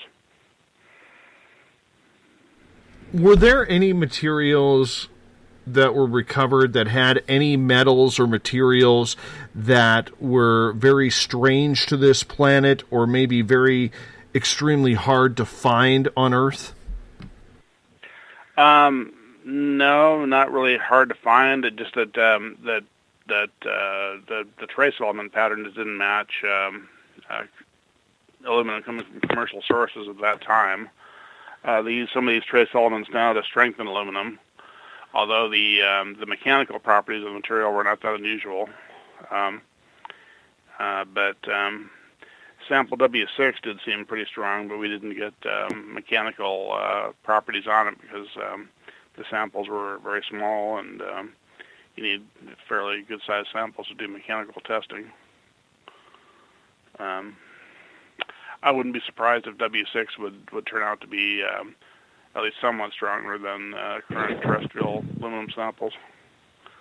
One thing that was kind of strange about them too is that samples W2 and W6 seem to have coatings deliberately applied to the aluminum. I don't think they had coated aluminum back then, but the W2 and W6 seem to have a silica coating on the surface. MUFON interpreted that as dirt, but it didn't look like dirt in a lot of the light and electron microscope photos I took. Let's get into the MUFON side of the investigation for a minute, because they went in there and their opinion of what happened at this site seems so much different than what the research team that you were all a part of had committed to and put your reputations on the line to. Why do you think their investigation, Renee or Steve, was so much different than what you found?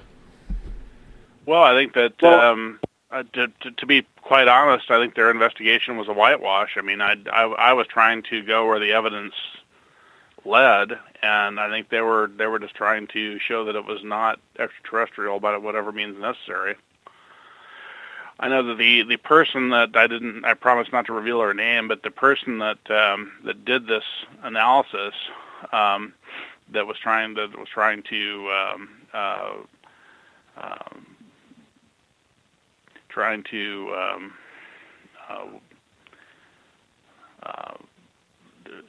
refute my results.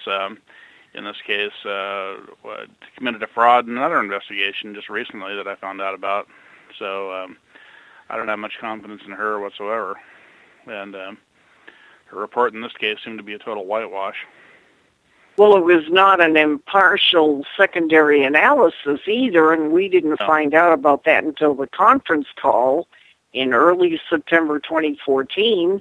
The woman that conducted it, not only was she not a metals chemist, she was an oil chemist, but she also had been awarded some scientific award of the year from MUFON a year and a half before that. And that blew me away because that is hardly an impartial investigation. We got MUFON involved after Steve did his first analysis, knowing that they would have the contact somehow, somewhere to do, arrange for a good analysis, and it wasn't impartial. They had somebody within their own ranks do it, and MUFON is not into disclosure. It's not part of their agenda. They just seemingly just want to keep the myth alive.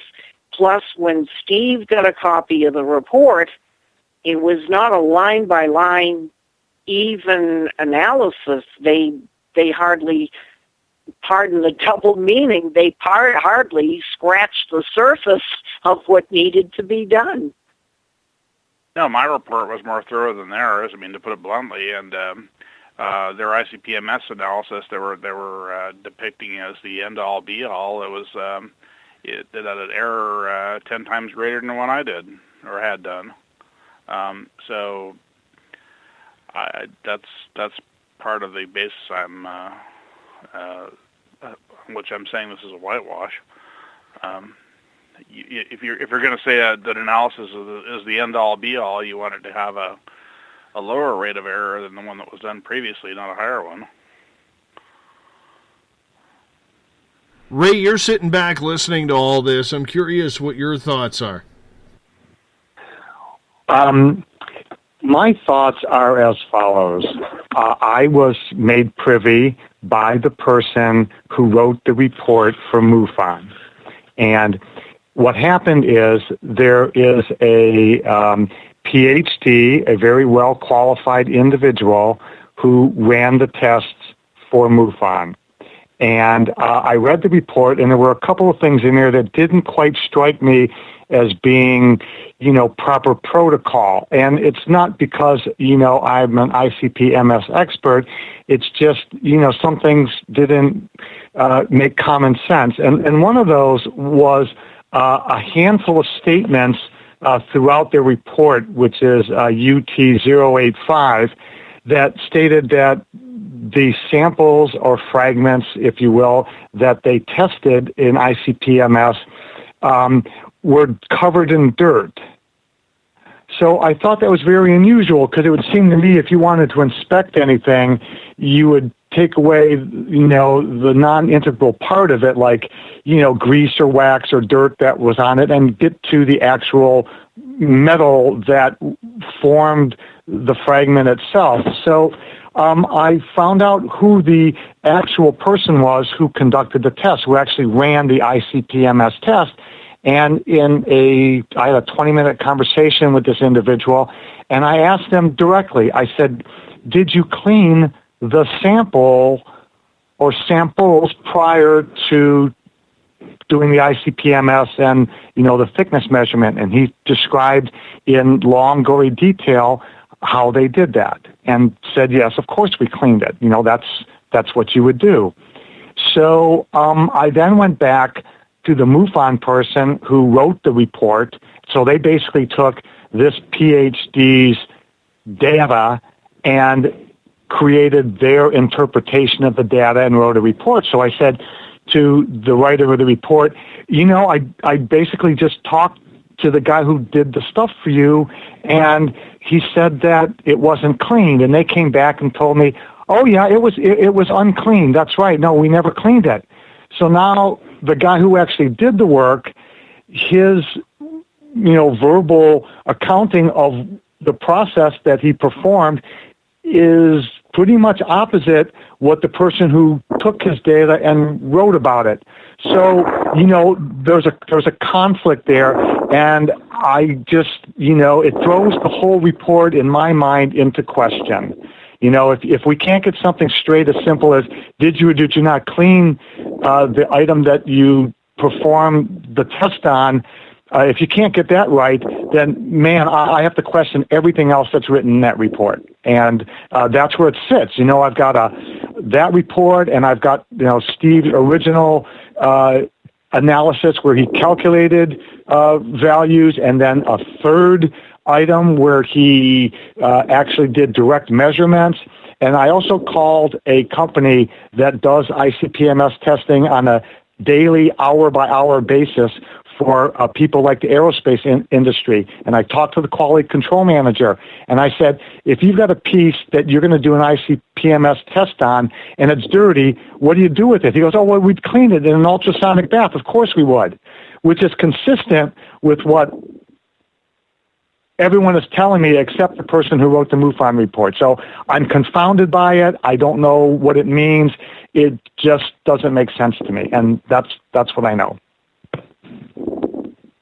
Yeah, pretty much any chemist that did not clean a sample prior to a high precision test like ICP-MS would be considered incompetent. So there has to be some sort of a cleaning method with any type of testing of that nature. Just a question of how thoroughly you want to clean it, and how much of a chance you want to take of altering the sample. But there has to be some sort of a cleaning method.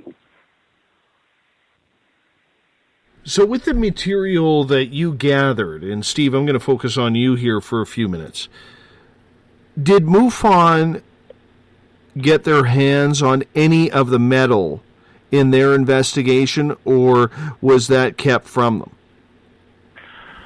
No, they did get their hands on the material. I'm not sure how much. Chuck Wade sent them an unknown amount of material, and they analyzed it in these two reports. I know they got a sample W1, this foil material that was at the site, and part of an I-beam that was found in 2012, I believe it was, but they definitely got their hands on some of the material. So if they have the same material that you do, how are the results so drastically different? I'm not sure. They detected some of the same elements that were detected in my ICP-MS test, but the amounts were different. In the test they did, the error amount was quite a bit greater, about 10 times greater, about 10 ppb as opposed to 1 ppb in the test that I had commissioned. And on one particular test in the I-beam, it almost seemed like they probably just took a piece of aluminum foil and analyzed it instead. I can't prove that, but I suspect some major issues going on there. I remember they mentioned this. Further testing would have been very, very expensive, but that was the exact fall that MUFON had just dumped megabucks into the production of their program called Hangar 1. Yeah, and they said they were going to spend a lot of money on this test, and they didn't do it. And in order to prove this definitively to the satisfaction of the scientific community, you'd have to analyze it much more thoroughly at several other labs. That would cost money. But they didn't want to deal with actual, the probability that this stuff could be real, because they wanted to focus on all these amorphous sightings that leave no physical evidence behind. Oh yeah, and physical they evidence did makes that. them very uncomfortable. They want to be focused on the lights in the sky stage of the research, which we are well past. They want to support the government's viewpoint that UFOs, if they exist at all, are always safely in the stratosphere and not down here at ground level. Yep. So their agenda is not disclosure; it's to keep the myth alive. Yes. And even if we got a second, third, and fourth independent lab that really wanted to get their hands on this material, if for nothing else, even if those people that would volunteer, even if they don't believe in UFOs, don't want to know, don't care if if they just want to get their hands on the material, to analyze it from a scientific standpoint, and then they'll just be so amazed. And even if you had to get 3 or 4 labs total besides Steve to do this, if you could get these and of course have a very specific chain of custody for the handling of the material, because I hate to say it, Chuck Wade has not always been discreet in the way that he has handled, the disposition of the material, the distribution of it. And, this stuff, if it's ever proved, quintessentially, unequivocally to be off-planet material, it will be totally uninsurable by Lloyd's of London, because the stuff will be that valuable. Yeah, I agree, and I did get a second lab to analyze. I wanted to mention I did get a second lab to analyze 3 of the samples a couple of years back. I haven't published the results due to some personal issues I was having, my divorce and all, but we did get some anomalies in the isotopic ratios of copper and nickel and zinc in these 3 samples. They weren't as great as in the first series of tests, but they were significant nonetheless. And so that's 2 labs. If we could get a couple more, then this probably would be of interest to the scientific community. What kind of cost are you looking at, Steve, to run an ICP-MS test that would give you the data that you're looking for? The trace element test is about $500 with the lab I'm using, and if you want to do isotopic analysis, it's $50 per element. I was doing 3 or 4 elements in these tests, so between $150 and $200. So we're looking at noise. Somebody wanted, some organization wanted to come forward. That's chewing gum money to them. Oh yeah, to the government, this is less than pocket change. It's really frustrating to me that we can't come up with as a community a few thousand lousy bucks to do these tests and have it be definitive. But MUFON made it sound like at the minimum it was going to be 10,000. No. But yet they had megabucks on the Hangar 1 series. Well, they're in my opinion they're basically an Air Force. Yeah, they picked up where Blue Book left off. Yeah, they're being paid by the Air Force Office of Special Investigation, from what I understand, to collect sightings and physical evidence, and that's why you never hear anything. I got a couple of questions here. Trip from the audience. Trip is asking, and I'll hit you up with this one, Steve. How many independent labs are actually left out there that would test this material without losing it to a corporation? Quite a few. I mean, what you do is you just say you want something tested, and they ask what's in it. You say, well, it's aluminum, and that's all you really have to say. They're used to testing proprietary materials. They don't ask you a lot of questions. You don't say it came from a UFO. If you say it came from a UFO, then you're going to run into problems. But if you just say you want some samples tested, there's lots of labs that'll do it and won't give you any problems. And you send it by UPS or FedEx to bypass the U.S. mail system. That gives you even less problems. But you avoid at all costs saying it came from a UFO or it's possibly alien-related or anything like that. And Renee, you're probably a good one to answer this one. Joe is asking, how many photos are there or parts in order to view this online? Is there a lot of material? There is a sufficient amount. You can Google Chuck Wade. That's one name you can look up because he has pictures on his website. He is in possession of the highest percentage of the materials.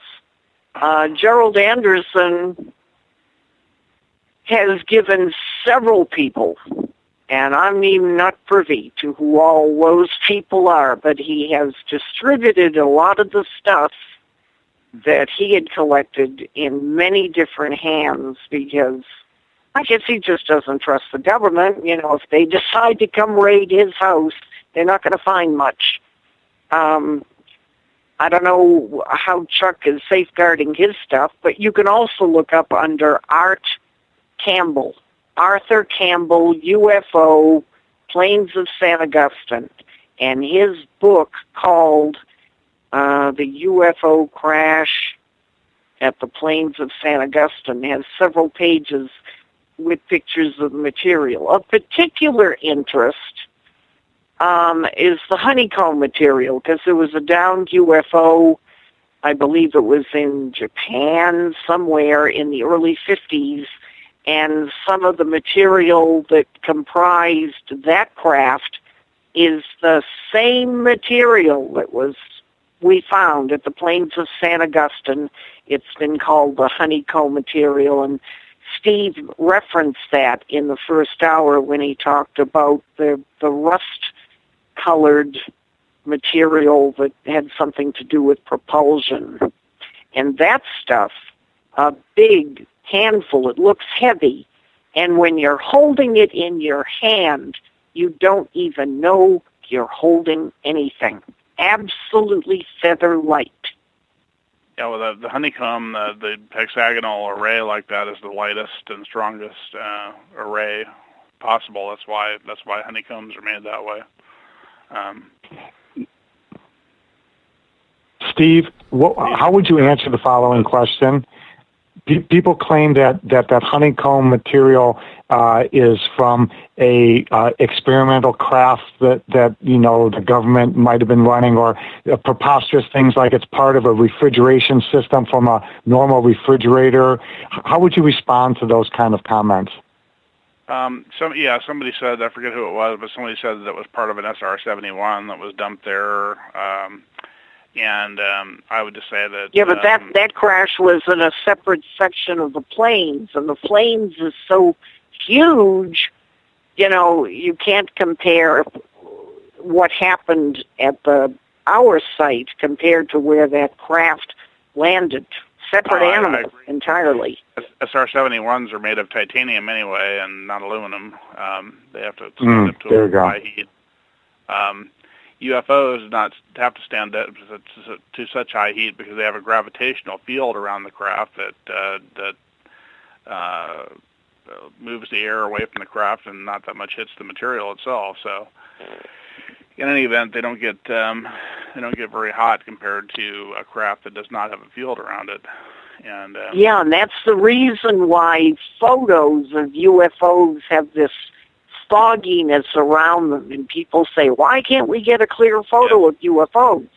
It's there's because a cloud of or a that plasma field. envelope around the craft, and there's also a gravitational field around the craft.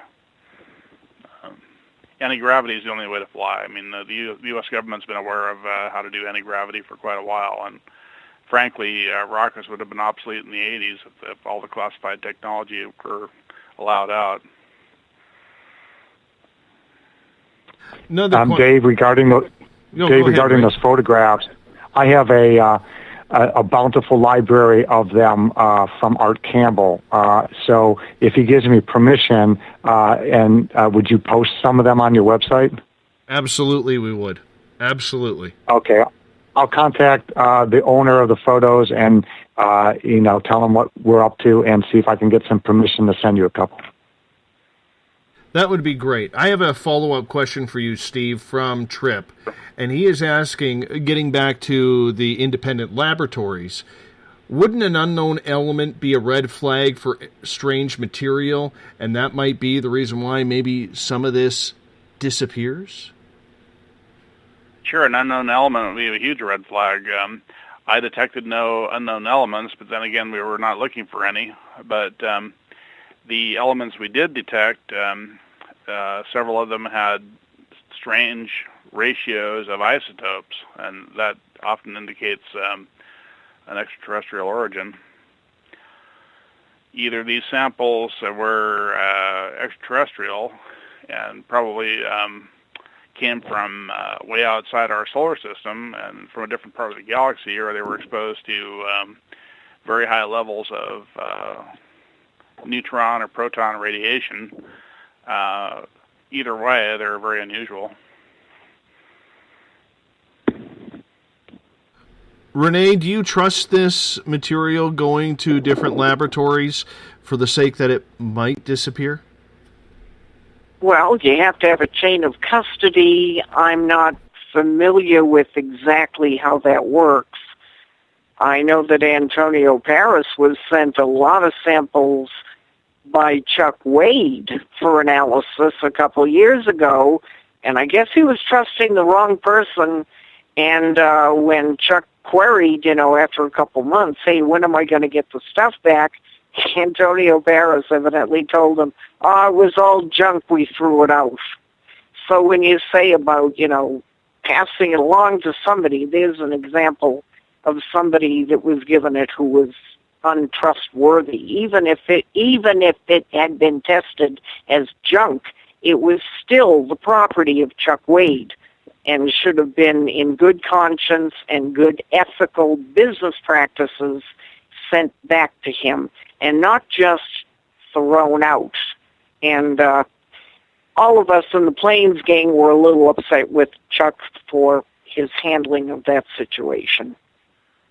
Well, it certainly doesn't act like the material is very precious, that's for sure. Yep. And so the government or somebody is using it for whatever purposes, medical. Some of the groups use it for, making medical material and all that sort of thing. Well, it's amazing where if it just disappeared out of Antonio Paris's hands, where it could have ended up, because throwing potential space remnants just in the garbage because a personal opinion that it isn't real just doesn't seem very plausible to me, especially with the way this field works. They handed it over to the Air Force, I'm 99% sure. Yeah, it wasn't thrown out. No. It ended up in some secret facility for further testing, analysis, for back engineering, whatever you call it.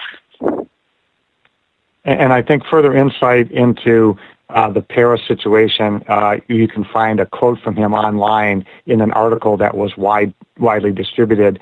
He said, a ghost hunting team analyzed the metal. And he was basically dissing Steve Colbern and company and their results. And, you can see what Renee said earlier. If you can't defeat the evidence, go after, the messenger. And to call... Who said that was a ghost team?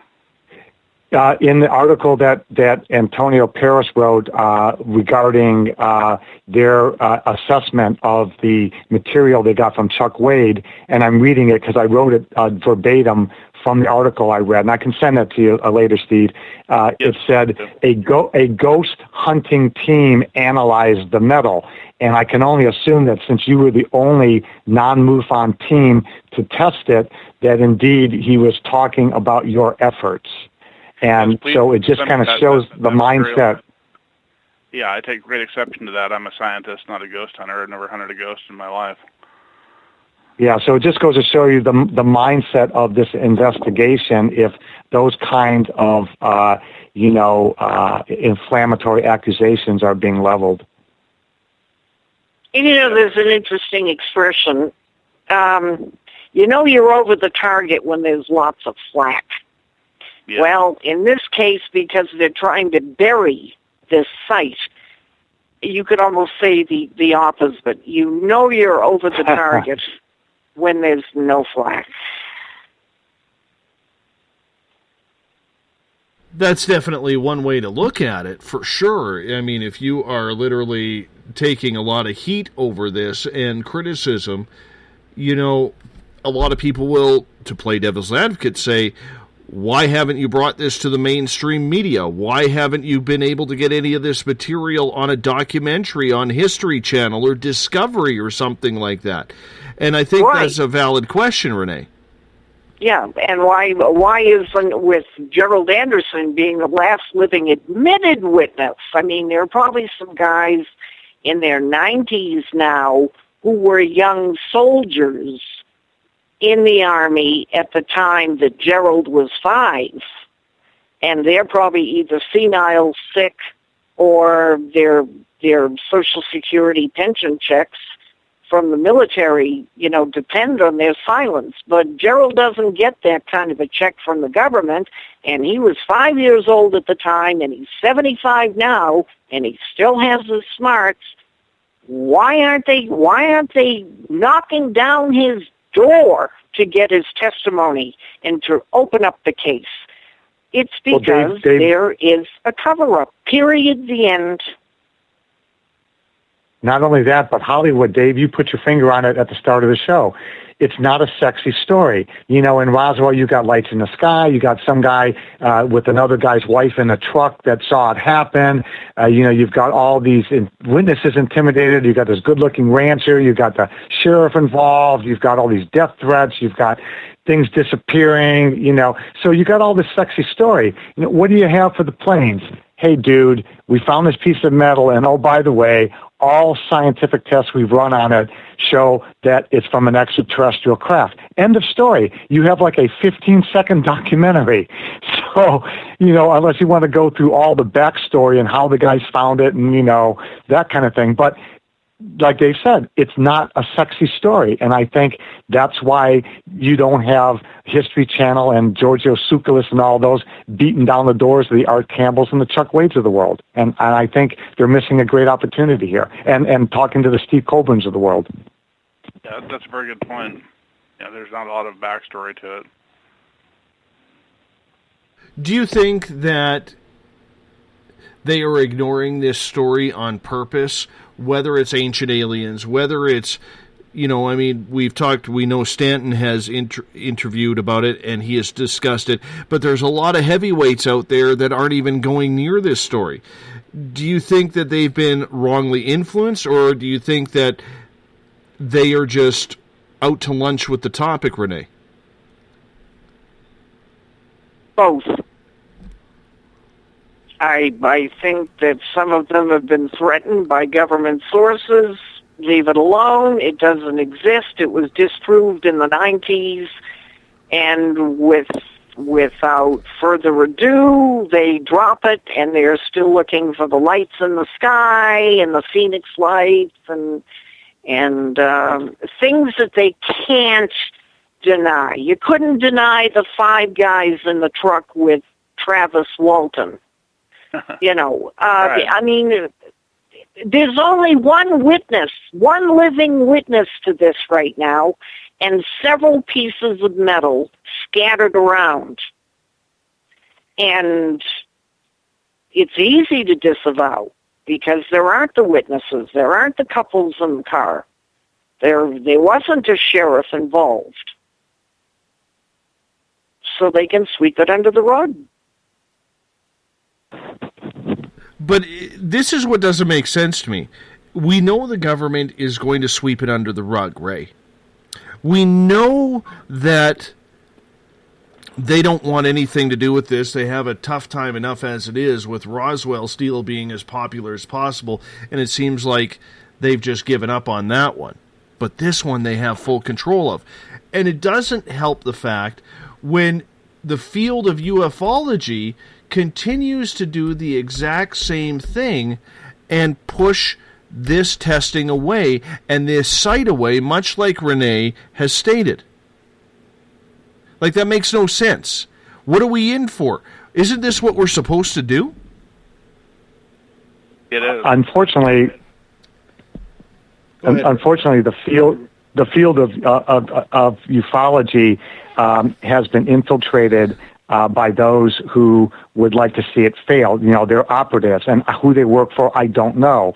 But if you look at past organizations, like the one Don Kehoe had and the APRO organization, they were all infiltrated by, believe it or not, benign retired people of the CIA. And eventually, all the retired CIA and FBI guys wound up on the board of directors of Kehoe's organization. And what did they do?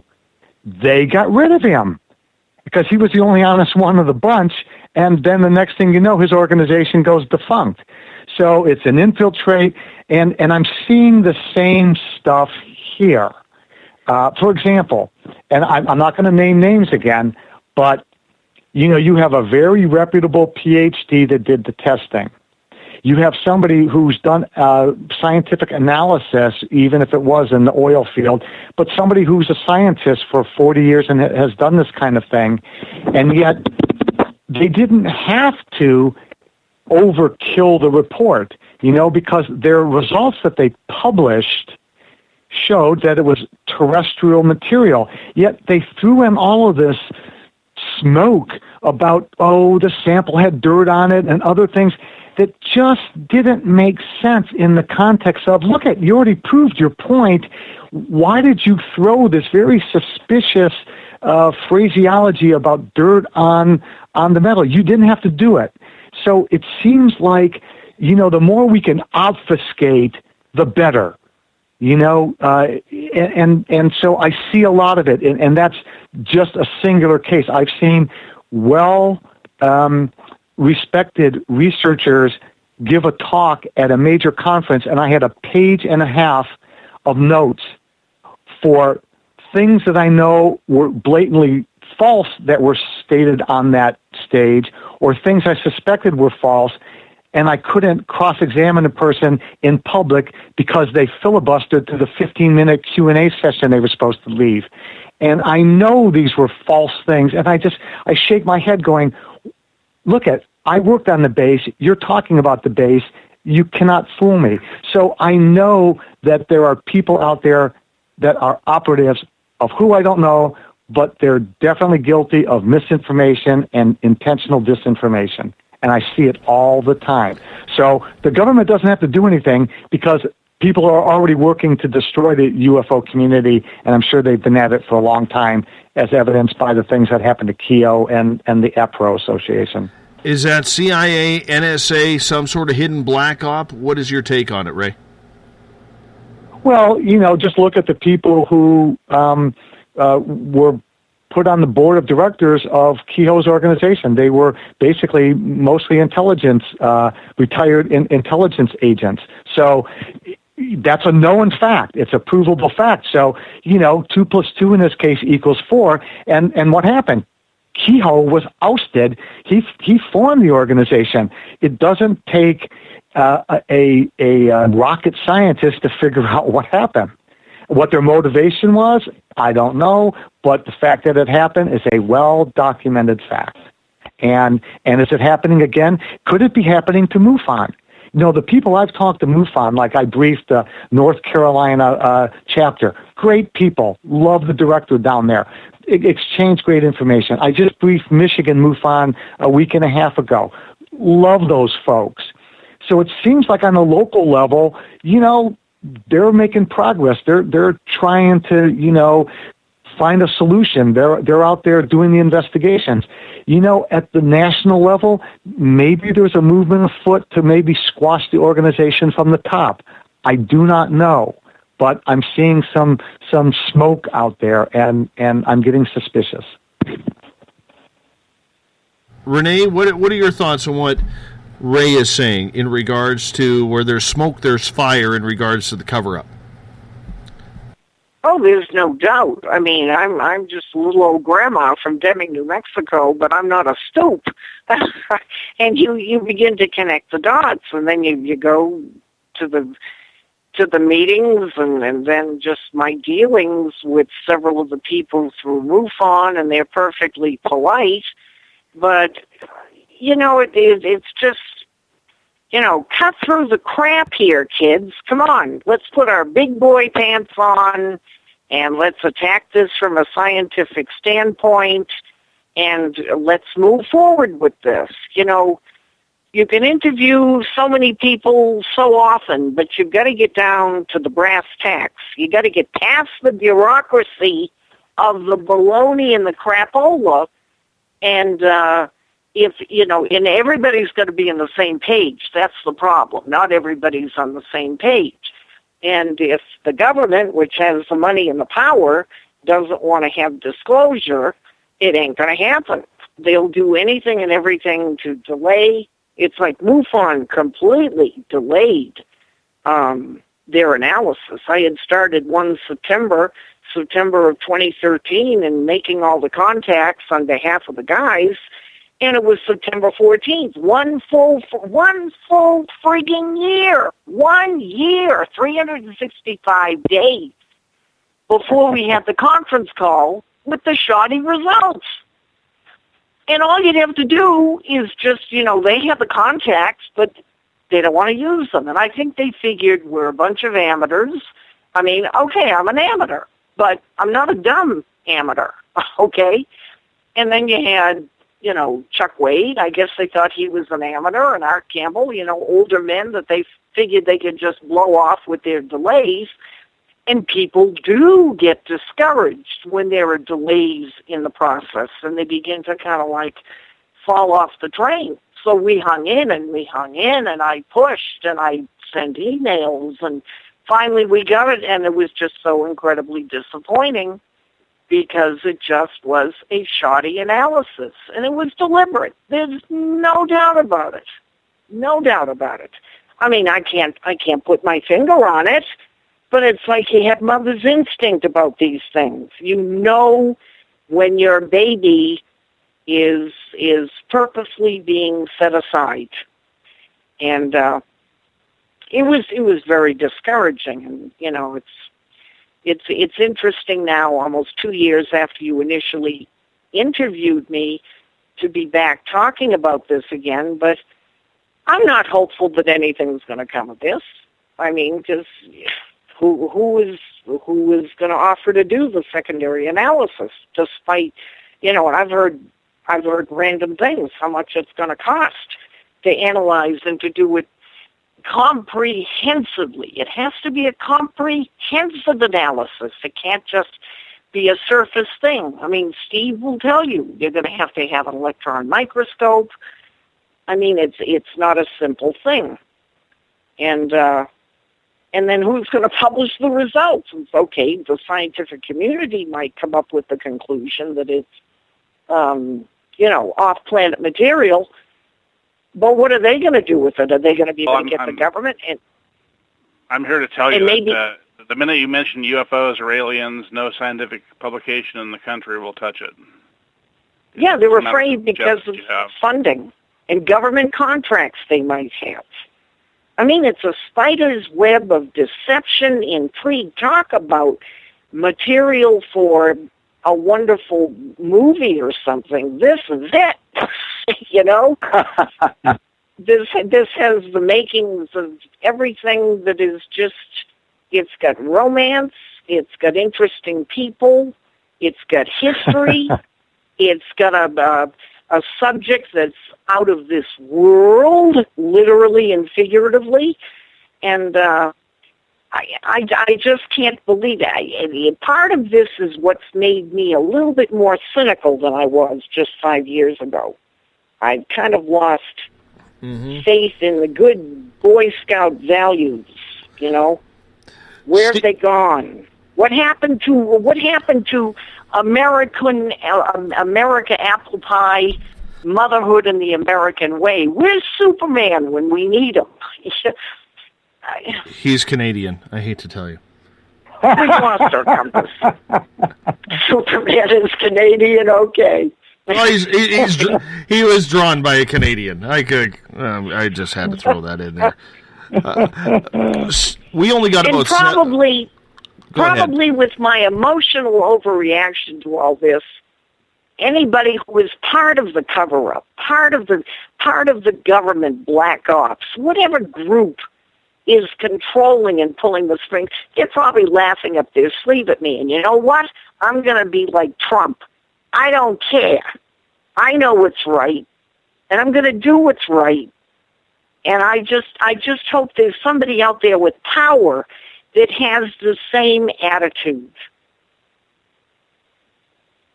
Steve, I want to get you in here for a moment, if you don't mind, because we only got about 6.5 minutes left. Yeah, this show has flown by. Is this case of San Augustine, is this a precedent center, or do we know of any other crash sites around North America, maybe the world, that this same type of inaction or ineptitude has taken place? I would have to say it's a precedent setter only because there's no other sites that we've found this amount of material at. But there are other crash sites, but the government has done a much better job of keeping them secret, and we have no material from them to test. So I would have to say that on that basis, this is a precedent setter. But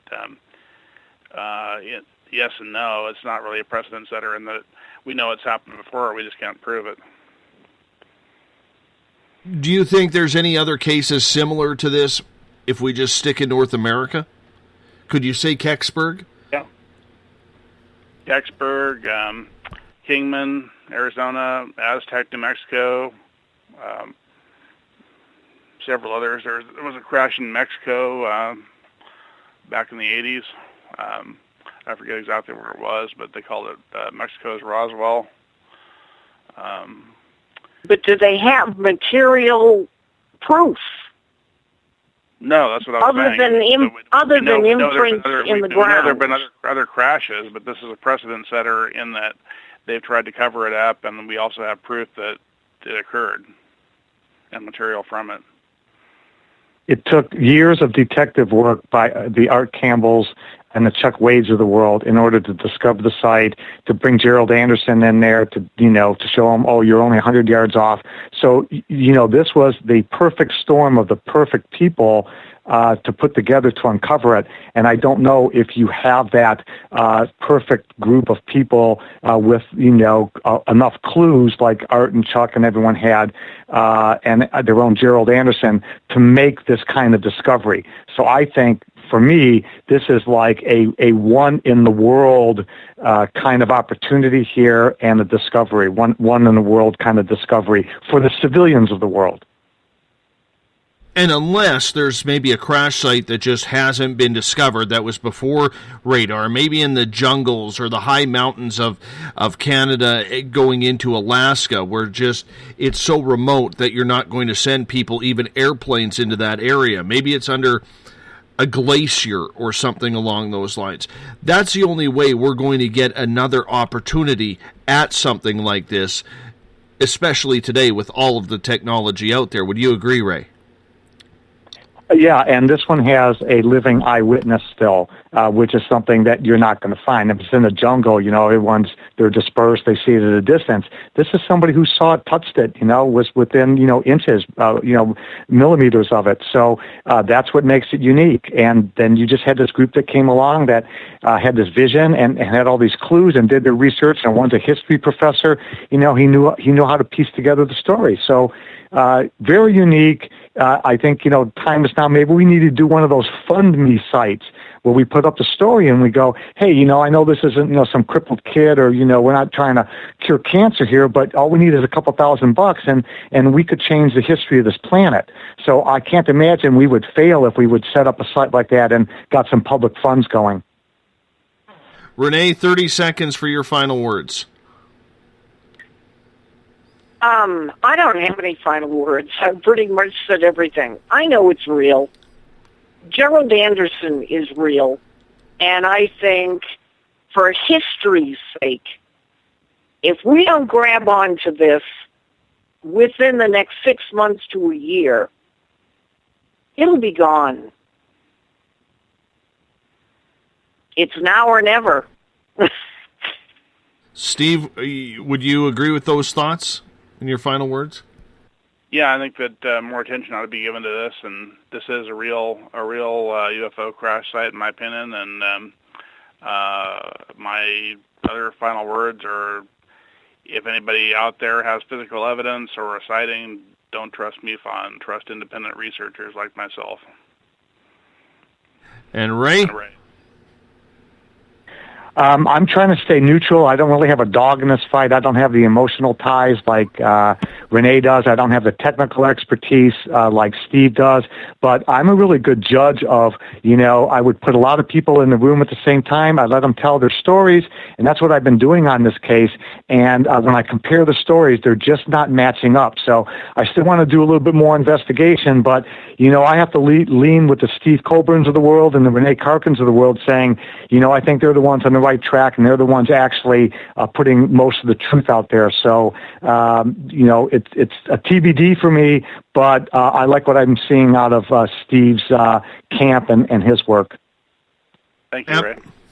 Absolutely. And until the mystery is solved, we continue spinning our wheels, don't we? Oh, that's a good way of putting it, spinning our wheels. Mm-hmm. Dave, thank you again for this second chance to talk about No problem. No problem. And I want to say thank you to you, Renee, for hopping on late.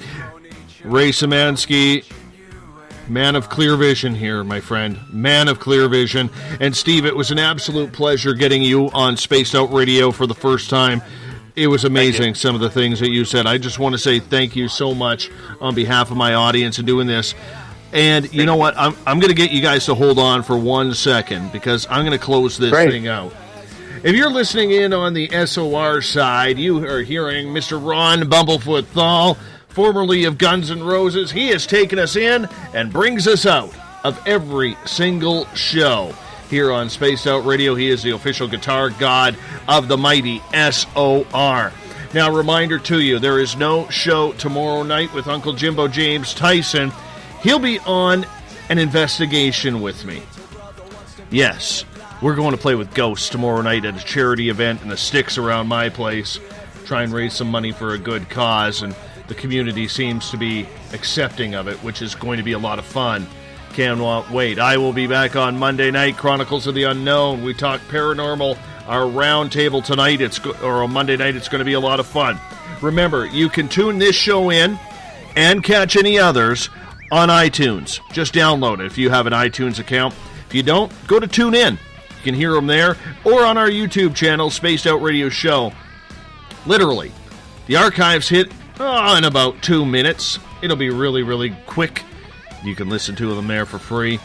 Also, remember, if you want any other information, go to spacedoutradio.com. We do this thing 7 days a week. Why? It's not because we're crazy. It's not because we're enjoying it, even though we are. We're doing this because we want to get bigger. We want to get better. We've cracked 21,500 listeners per night. I want 25.